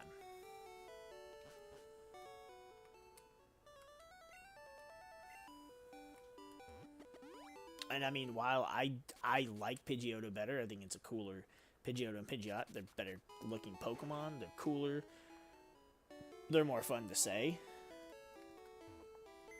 But in Gen 1, Fearow is better. I mean, starting with Peck, and you know, it wouldn't be as big of a deal, but it's literally the fact that Gust is a normal type move. So your Pidgeotto, whichever, won't get a flying type move until you get Wing Attack, which I think is like 30 fucking 3. Whereas at least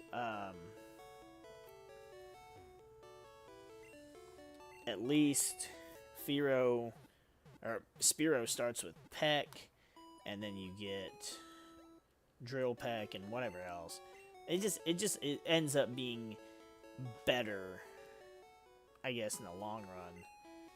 Even though I don't like it. Well, whatever. Oh my lord, stop.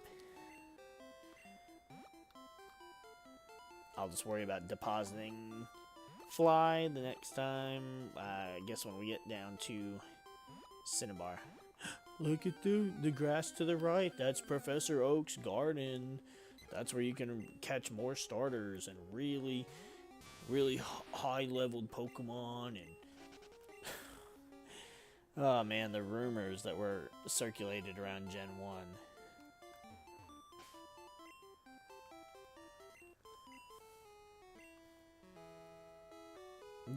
Not only the rumors, but just the fact that you couldn't fact check it with the internet. Like, man, it was a different time.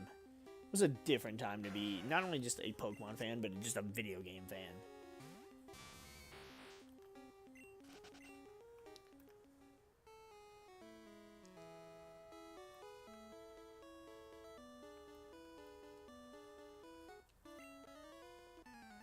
You didn't have to worry about shit getting spoiled, and I mean, you just went into, like, one of my favorite memories is from before Gen 2 was released. And I remember there being just this little tidbit of info on the next Pokemon games, being Gold and Silver. And it showed this little screenshot of an area that I think is the route right underneath Violet City. That's after that dude lets you go by, and he gives you like the Miracle Seed or whatever. After you beat Faulkner, and it showed that little area. It showed Meryl, which is where everybody started. The Peekaboo rumor started. And there was another Pokemon it showed too. Maybe it was Hoot Hoot. And it was just a different time. Like, that little bit was enough to get you excited. Especially because the games were fully in color. And we got that in yellow version, but it was better color. It's just something something I haven't really got to experience since. Like, Scarlet and Violet really brought out my love for Pokemon again, and that's why I liked the game so much. Sword and Shield didn't really do it for me. Gen 7 almost made me just lose interest in Pokemon. It just wasn't that fun after that. But we did get the Let's Go Eevee games, which were amazing. I mean, yeah, everybody hated the Pokemon Go catch mechanic, but you take that away, and easily my favorite Gen 1 game. Of course, then people are like, but the graphics, shut up. Like, that doesn't make a game good. It's not just graphics. I mean, that's why with, more people prefer the older Halo games than the newer ones. That's why more people prefer the older Star Wars games than the newer ones.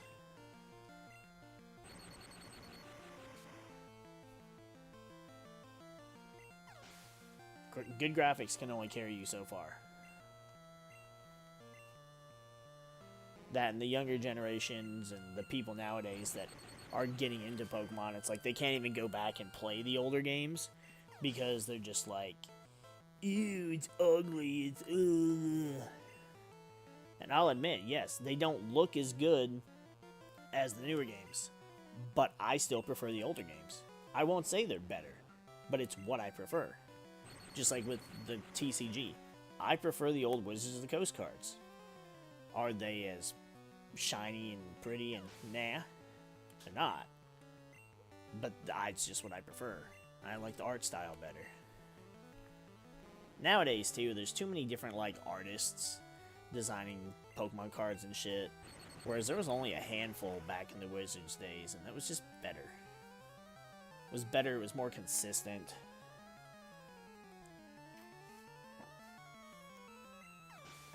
And there wasn't 18 different variations of the same card.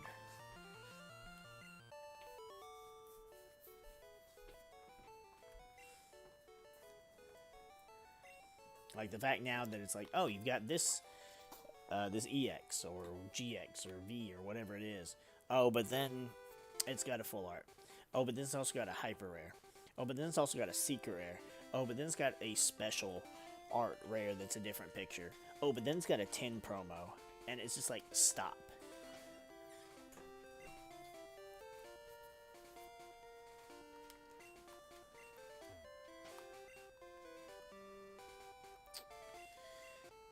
Alright, Blastoise, back to being a boat.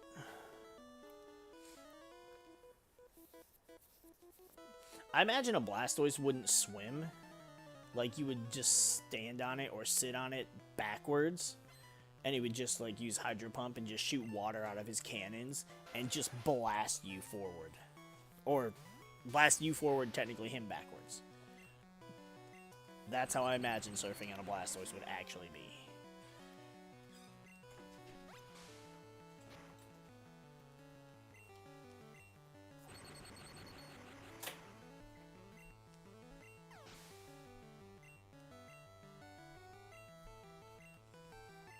Why is there a cue ball in the fucking ocean anyways? I don't know why that... How the fuck you missed this damn Tentacool, Raichu?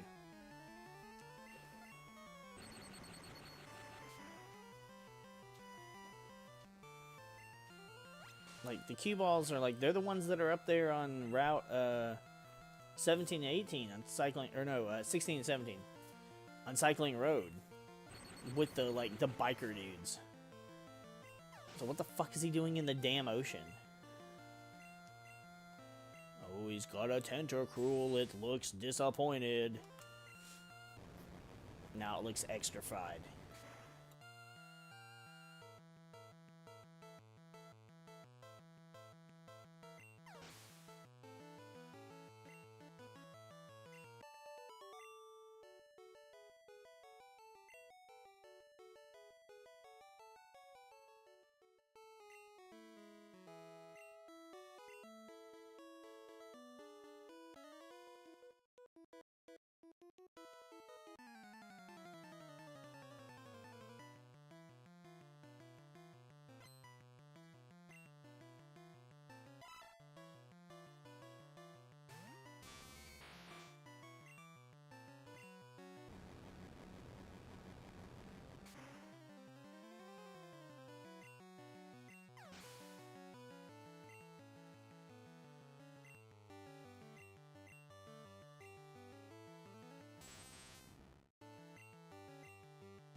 God, Raichu's 45 now.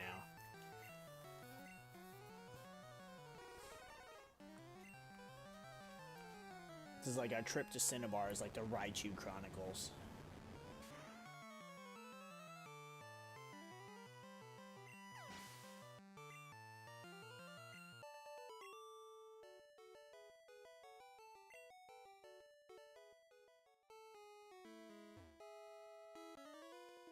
Well, it sucks, because it means we probably won't use Raichu much after we get done with all the water. But if we absolutely need to use an electric type, then we can let him battle every now and then.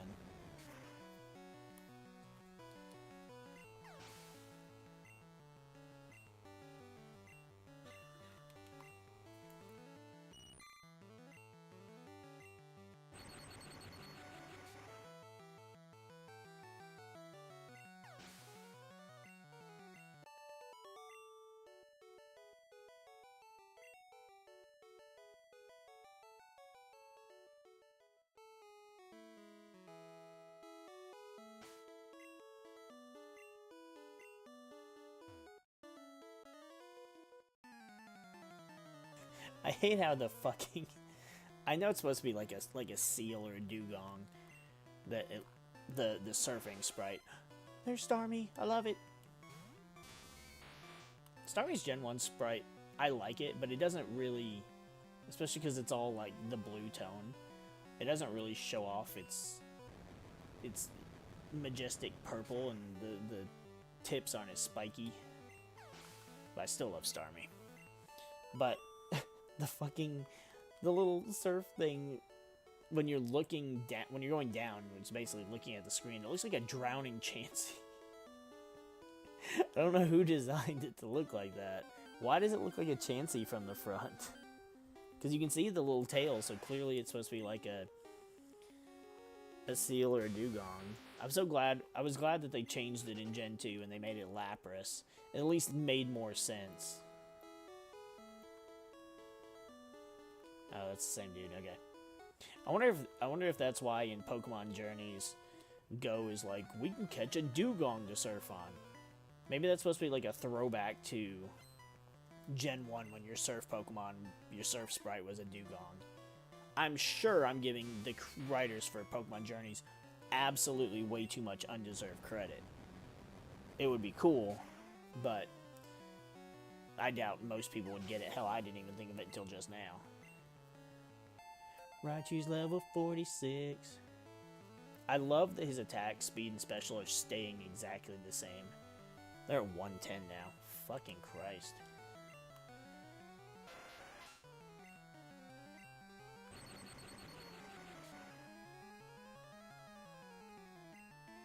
Wow, that Tentacool lived. Now we're stuck in Wrap.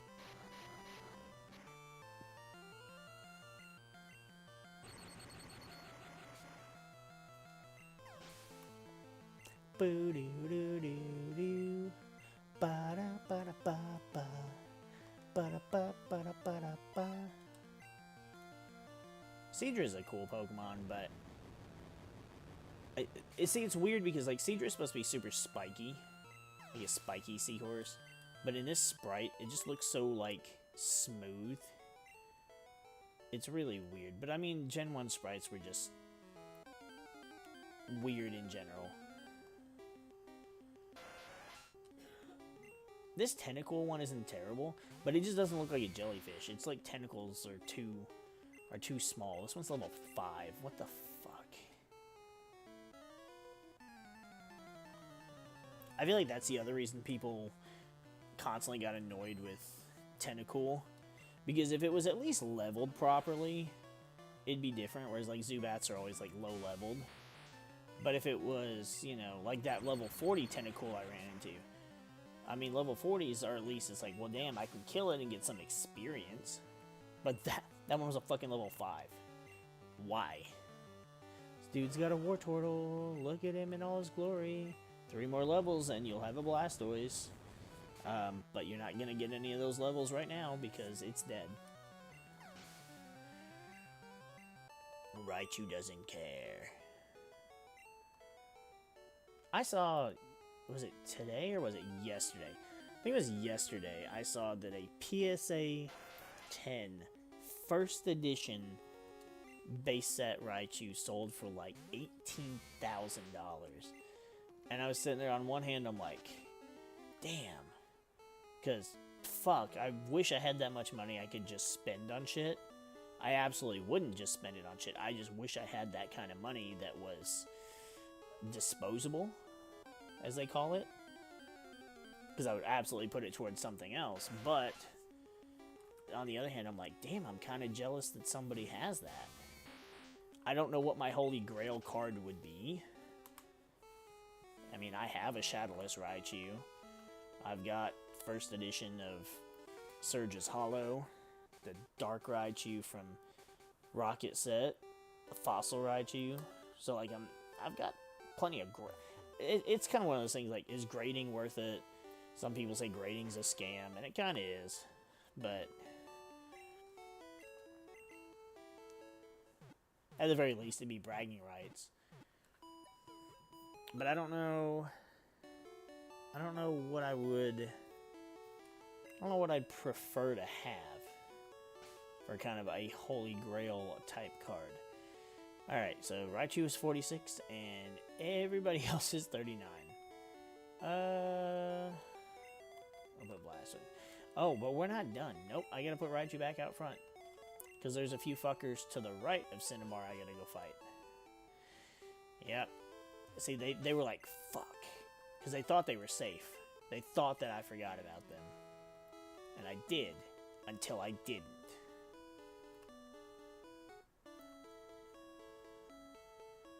And now I'm going to humiliate them. And take their money.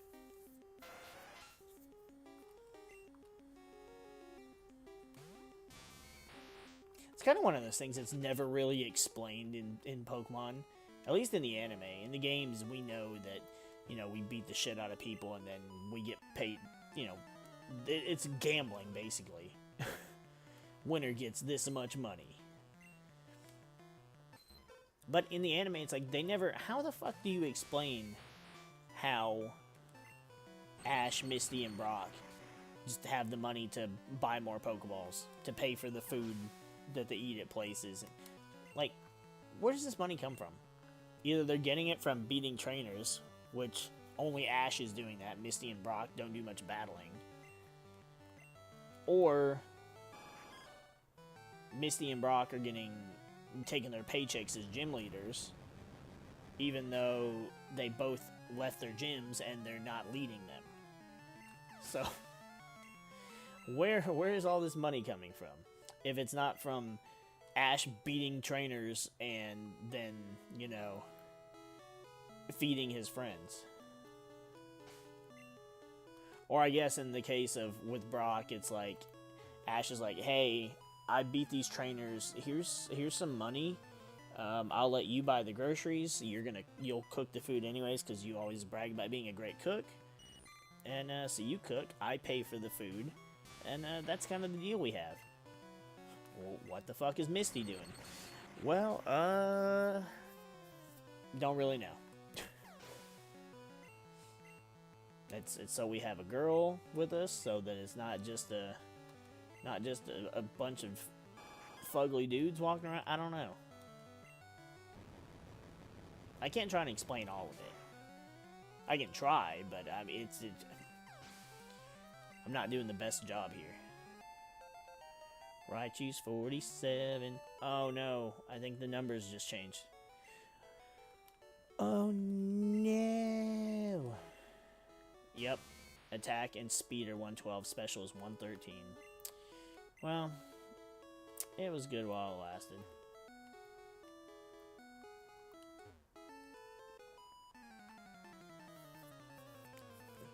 She said her boyfriend gave her something, and that's literally all I could read with me just smashing the A button.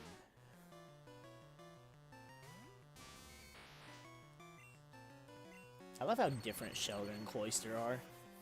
Like they're very similar Pokemon, but like their cries are like how you tell that they're different, because Shelter is always just like Shelter, just like screeching in this weird voice, and then Cloyster's all like Cloyster, like he's just cool now.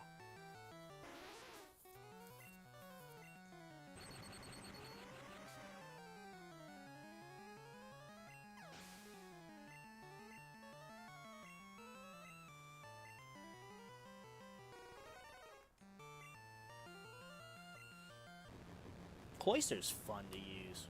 Cloyster's actually not a bad Pokemon. Ice Water is an interesting typing, but my god, I think Cloyster has... I don't remember what the base defense is. Maybe it's either 140 or it's like 180. But I think it maxed out with a beneficial nature. I think it's like 502 or something.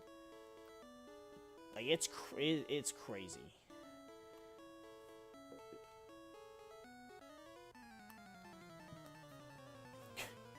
Dude says, I rode my bird Pokemon here. Cool, you're sitting on a fucking floating dock in the middle of the ocean. First of all, why is this dock even here? It's not attached to anything.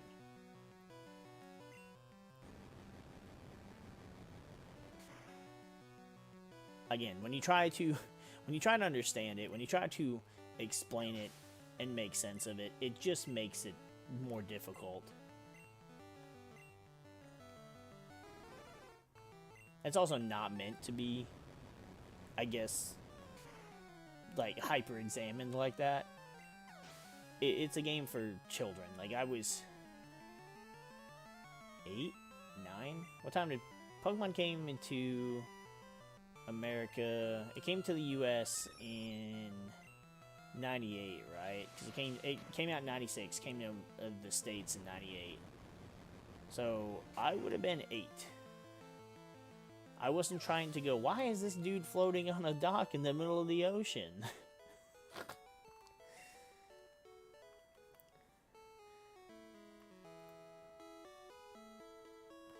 It's kind of like that saying that's like, with age comes wisdom. Nope, with age comes more questions.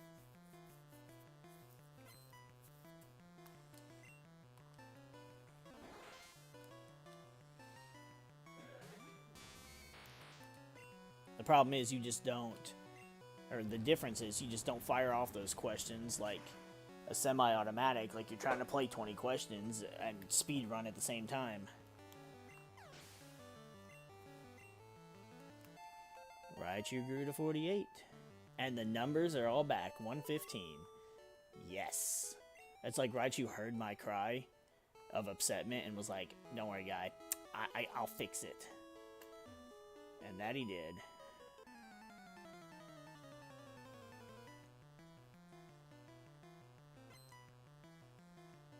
And then there's just a junior trainer. I mean, at least she's got water-type Pokemon, but she's just kind of, like, decked out in, like, the, almost like a Girl Scout uniform. Just swimming in the ocean.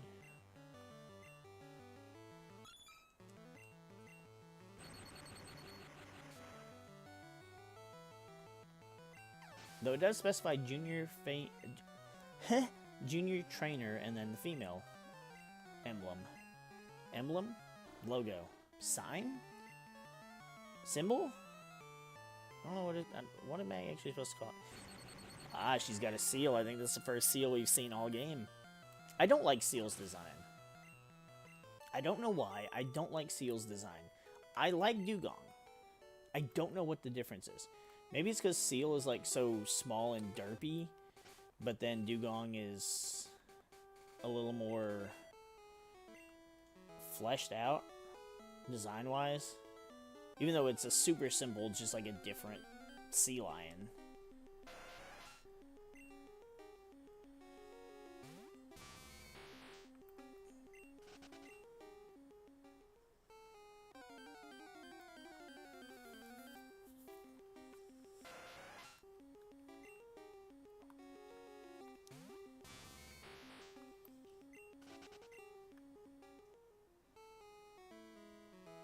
It's really weird.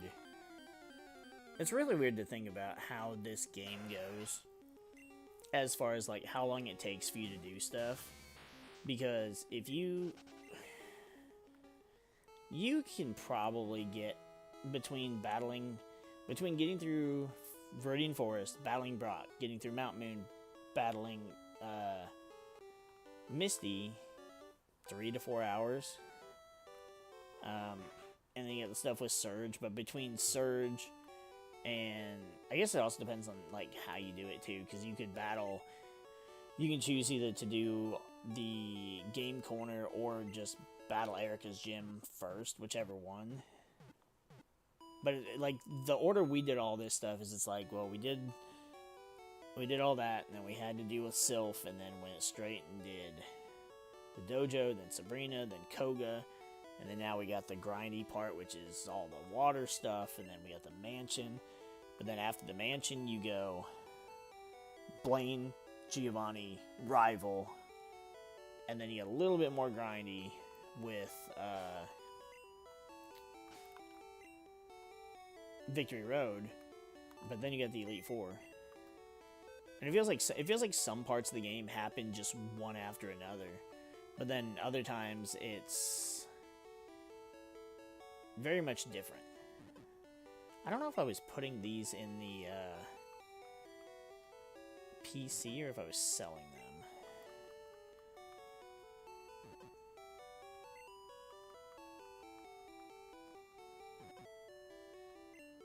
Like red and blue and maybe yellow.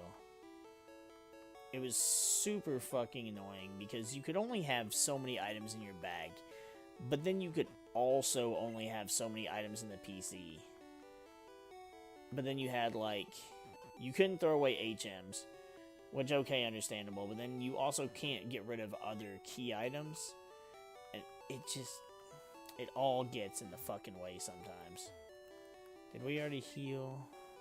Yes. Alright.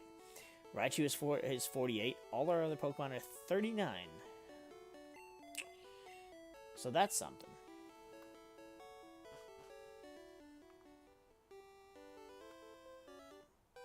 I'll probably go and do the fossils off screen too. More just to do it, just because.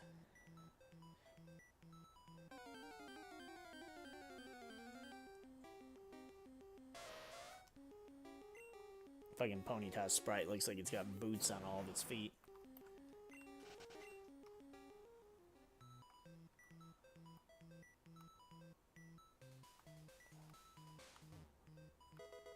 Found an escape rope.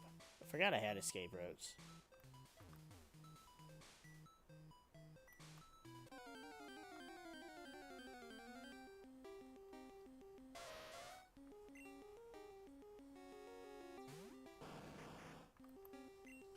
And I never remember which way to go in here. I mean, I remember which way to go, but I never remember the puzzle with the different little Mewtwo statues. Oh, for fuck's sake. There's a Vulpix, level 34.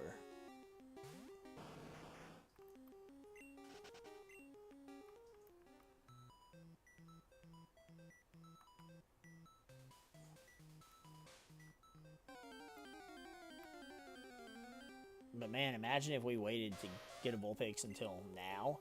Yuck.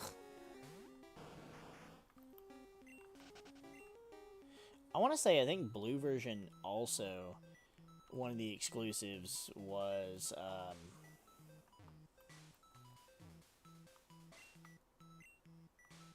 in blue version we get Magmar here in the Burned Mansion. And I think in red, you got Electabuzz, who will show up in the power plant.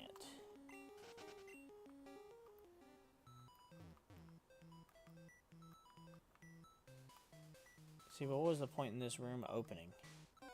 There's literally nothing in here. Unless there's a hidden item, which I don't care. Most of the hidden items don't really matter. I mean, if I got a rare candy, that'd be nice. Just because it would make, you know, the end game a little bit easier.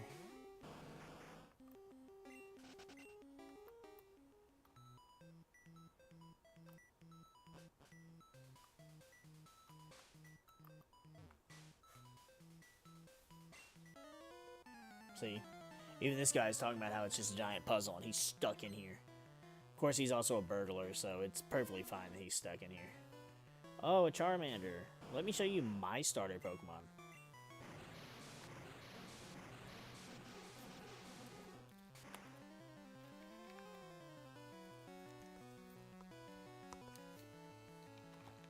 Well, that's the end of that 7-Up.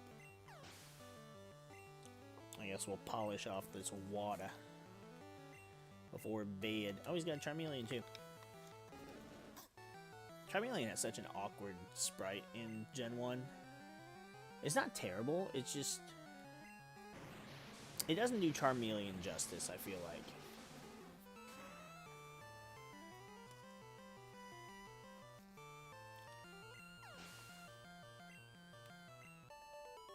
And I mean, I absolutely love Charmeleon. I'm not as big a Charizard fan as I was as a young one. but I do like Charmeleon. The red is just nice, and honestly, Charmeleon gets some good-ass sprites.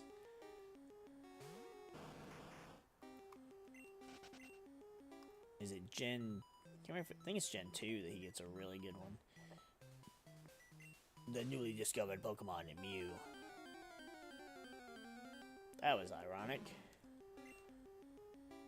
Or was it coincidence? Imagine if it had been a Mew. It's like that area. What's the point in that area right there? Again, unless there's a hidden item on the ground, but...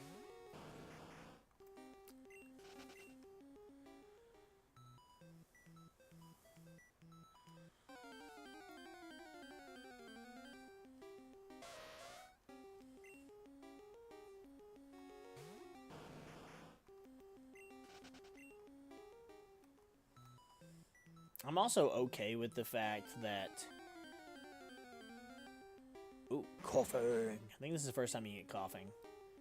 You get coughing so late in the game, and I like coughing. I really like wheezing.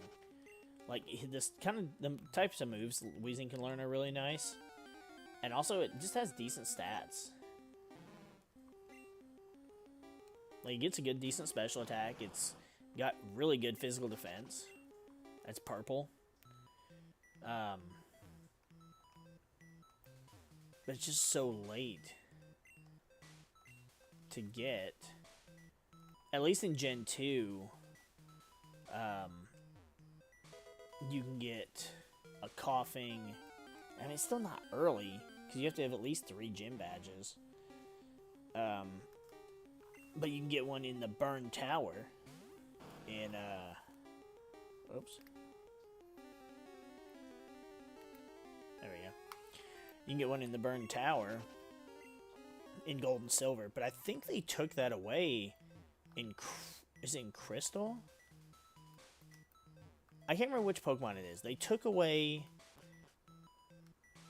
Either you can't get Magmar or you can't get Coughing in the Burn Tower in Crystal version. Now that I think about it, I think it's Magmar.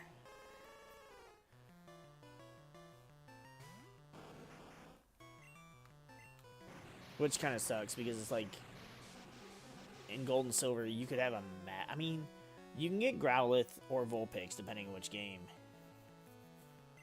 But, if you didn't want those and you didn't choose Cyndaquil, you could have a Magmar, which is pretty dope, too.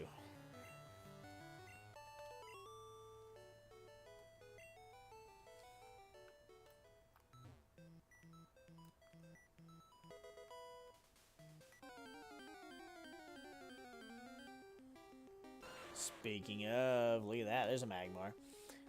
Just because, I'll go ahead and catch this one. Just because I can.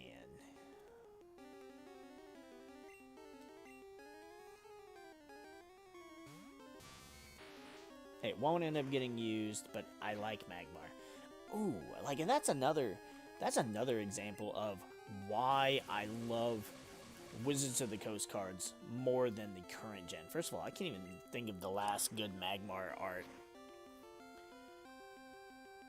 But then you've got the first... Well, we had... Okay, so we had the Magmar in base set, which had a really good art.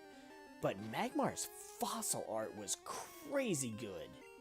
I mean, ridiculously good.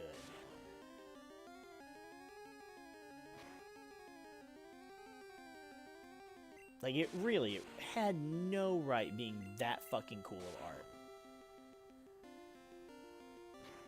I honestly, and thinking on it now, I wish that Magmar could have had a foil. Because, holy shit, if that was a holo, that would have been awesome. You know what? You deserve a Great Ball. Because I think you're a great Pokemon. Got him.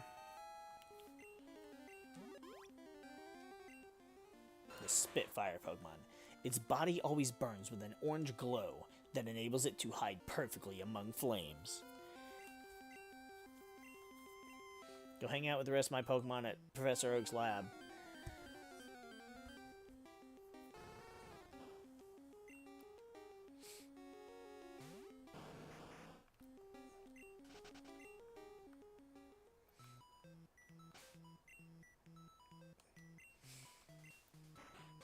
See, like, it's another... There's another instance of a... Like, a Pokemon... Pokemon that I want to use in an obscure gameplay method. Like, I would love to use a Magmar in, like, an underrated Pokemon team.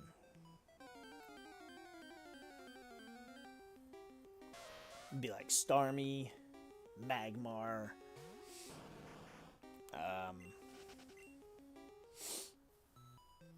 maybe Magneton. It's still one of my favorite Pokemon, but again, still something underrated. Weezing, that'd be a cool Pokemon too, because Weezing's a pretty kick-ass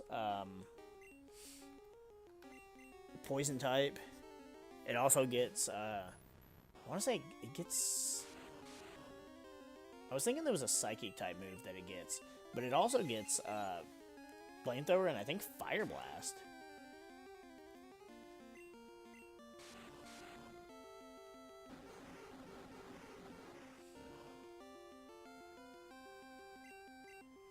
And then, yeah, Sludge, that's a cool fucking move too.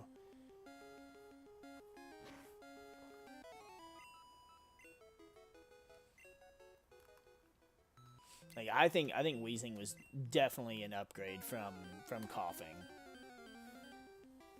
Even though he's all like, he's literally wheezing when he comes out and says his name, but Coughing being as cheerful as he was all the time was nice, but as far as the actual Pokemon's design,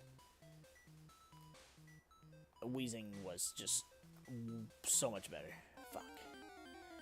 I think that's the one I have to push. And I think once I push that one, it'll open the gate to where I need to go.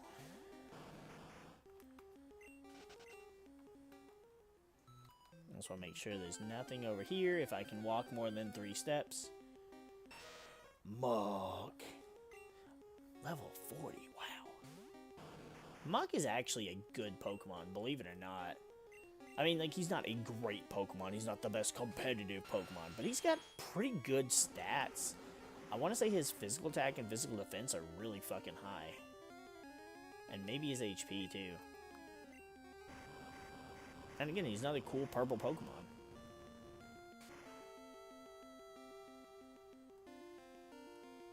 Oh, wow, that almost killed. I'm 4 times resistant to that. That was still a crit.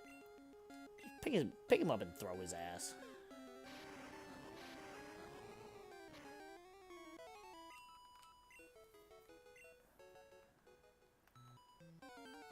For frick. Grimer just looks like he's like... he's like, wait, I give up. His hands in the air. I found iron.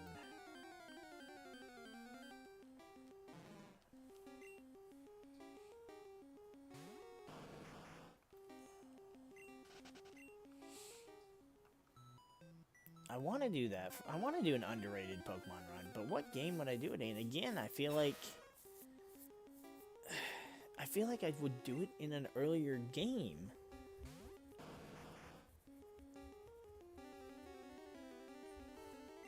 Just because the only later generation game that I really like, that I would go, yep, that's one of my more favorite Pokemon that is completely underrated.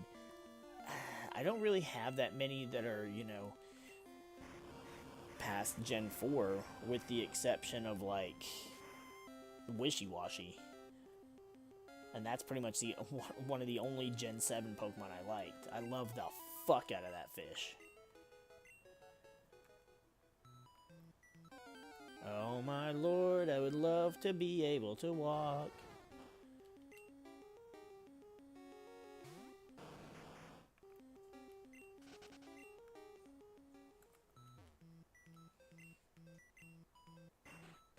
Yep. And then I have to remember which one is the one that you actually drop down. I don't remember. And I fuck that up every time. I think it's the left one. I think it's the left one because the right one, the one that's only 1 block wide, is that one drops you. I believe that one drops you into that passageway that we walked near, like the first minute or so we were in here, and there's like one of those like gates, and basically that leads you out of the mansion.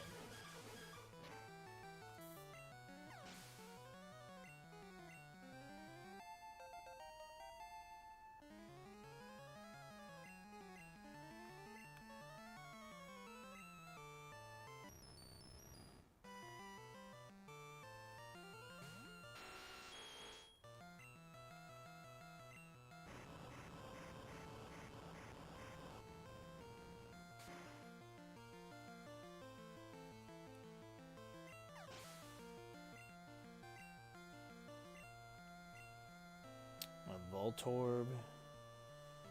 And we'll just let Nidoking finish it.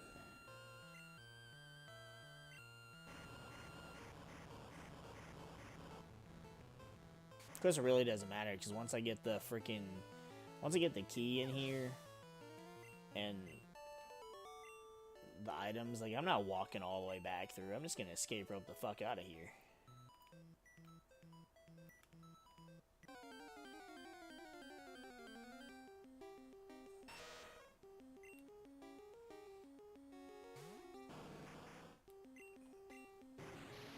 I feel obligated to battle these mucks just because they're level 38, and I mean, being a fully evolved Pokemon, that's a decent bit of experience.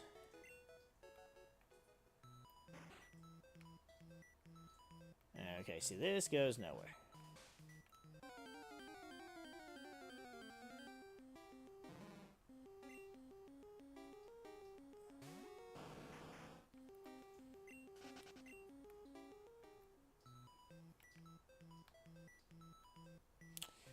Oh, I should have saved. Yep, see, I was right.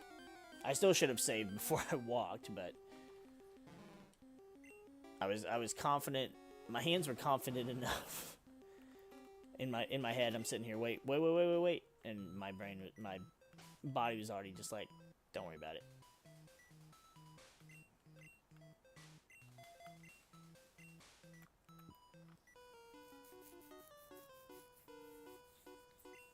It sounds like a Team Rocket. It's not, it's just a scientist, but why did it sound like Team Rocket? Electrode.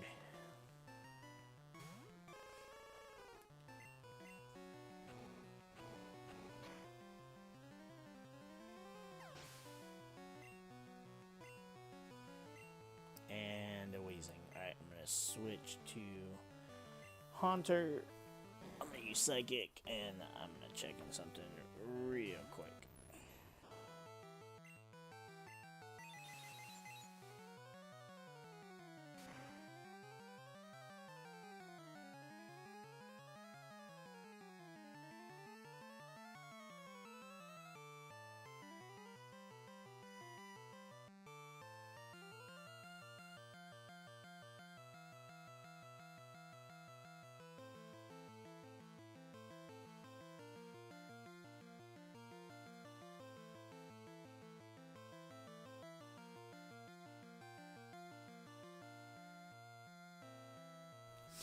Alright, also, it's weird. The wild Weezings are like level 40.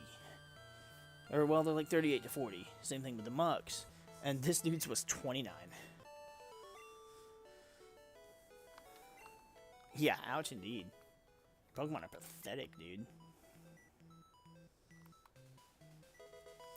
The Garbos.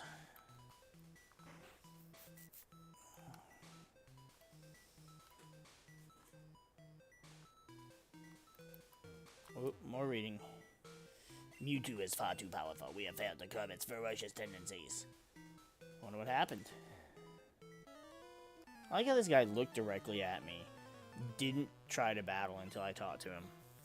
Because he's a burglar. He didn't want us to notice him.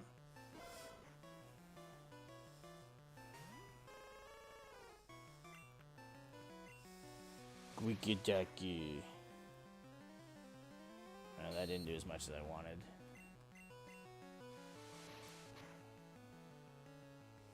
There we go. Crit's better. It's not like a Growlithe could really do a whole lot to a Ninetales anyways.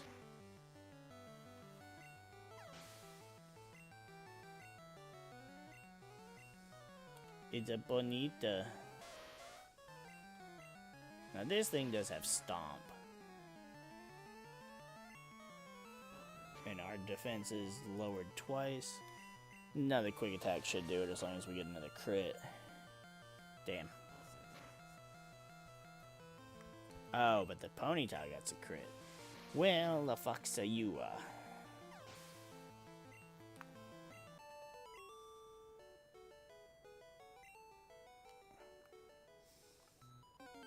Come on.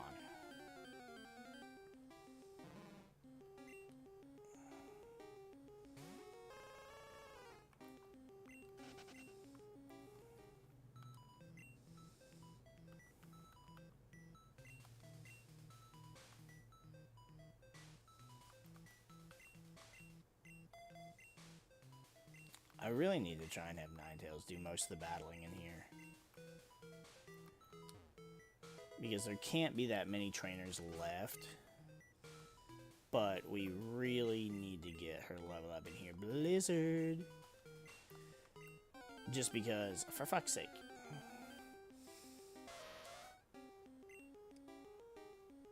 We're not going to be able to get her leveled up in Blaine's gym. And, I mean, maybe we could a little bit in,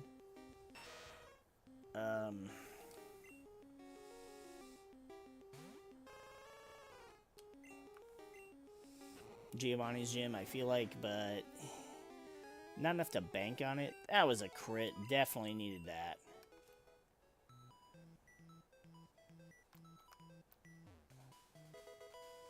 Got a full restore. That's nice to have.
Alright. Hopefully that's the last interruption. Because we're almost done here.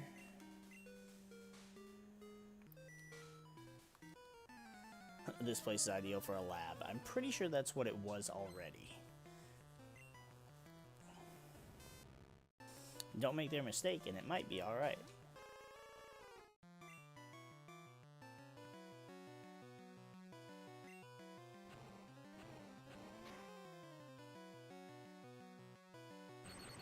Oh, come on. It lived on, like, 1.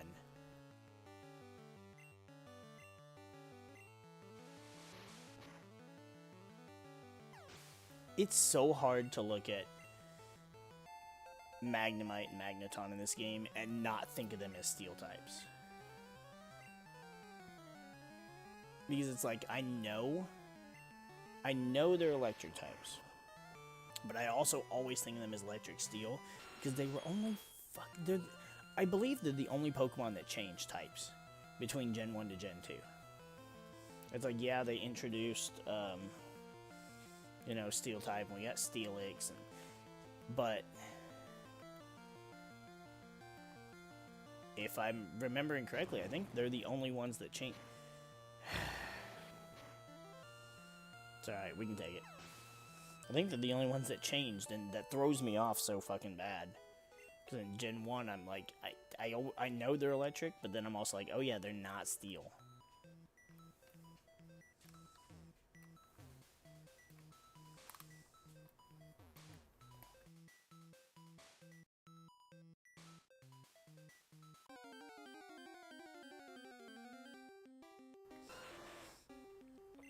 That's wild. A second Magmar, and it's level 38.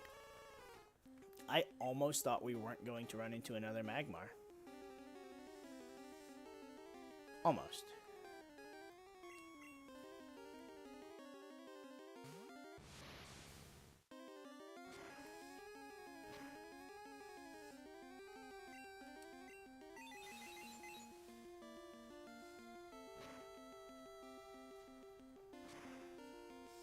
See, like, look, he lived a Psychic from a Kadabra with a decent bit of health. That's pretty impressive. And I mean, and then, you know, another Rakendi, Magmar and Electabuzz got baby Pokemon in Gen 2, and Elekid's great. Magby is just like a perfect baby Pokemon. And then we got evolutions for them in Gen 4. But I mean, I like Electivire. Do I like Electivire more than Electabuzz? Probably a little bit.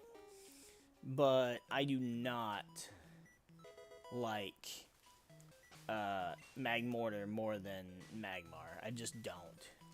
I know this is Solar Beam, but who can learn Solar Beam? Nobody. Ninetales can learn it in later gens, which sucks they can't learn it now. It's also kind of like, it didn't really help too much because it is a 2-turn move. And if you're using it against a water type, a rock type, or ground type, they're probably going to kill you before the 2 turns even matters. But it's so nice to have on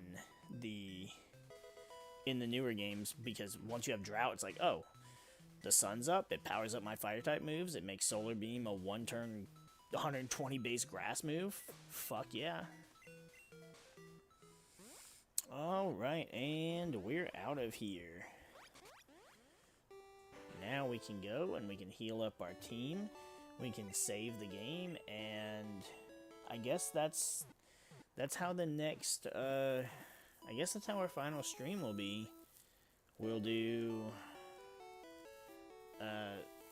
we'll battle Cinnabar Gym, we'll battle Blaine, we'll battle Giovanni, we'll battle our rival, we'll make it through Victory Road, and then we'll battle the Elite Four. And hopefully we won't have to do a whole lot of grinding, because that would kind of be unfortunate.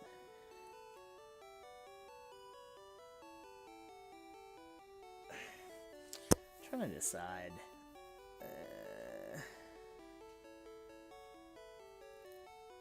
Why don't we...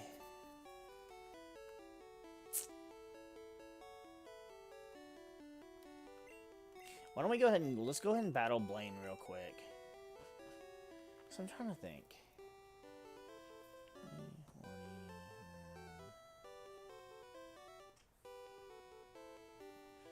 No, I guess it.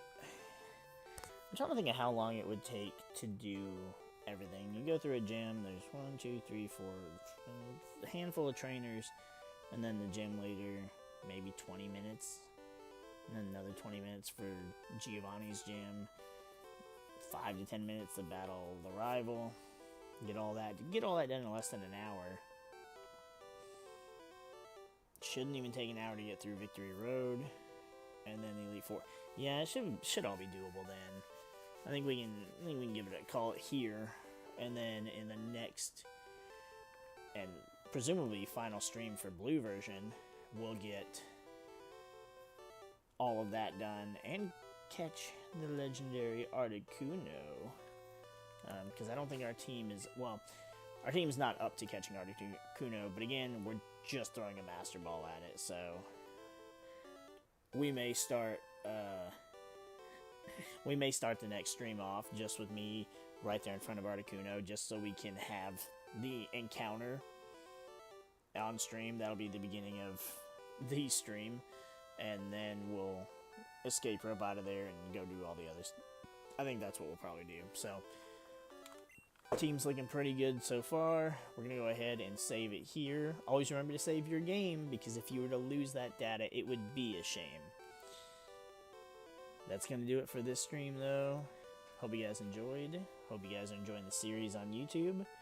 And we'll see you guys next time.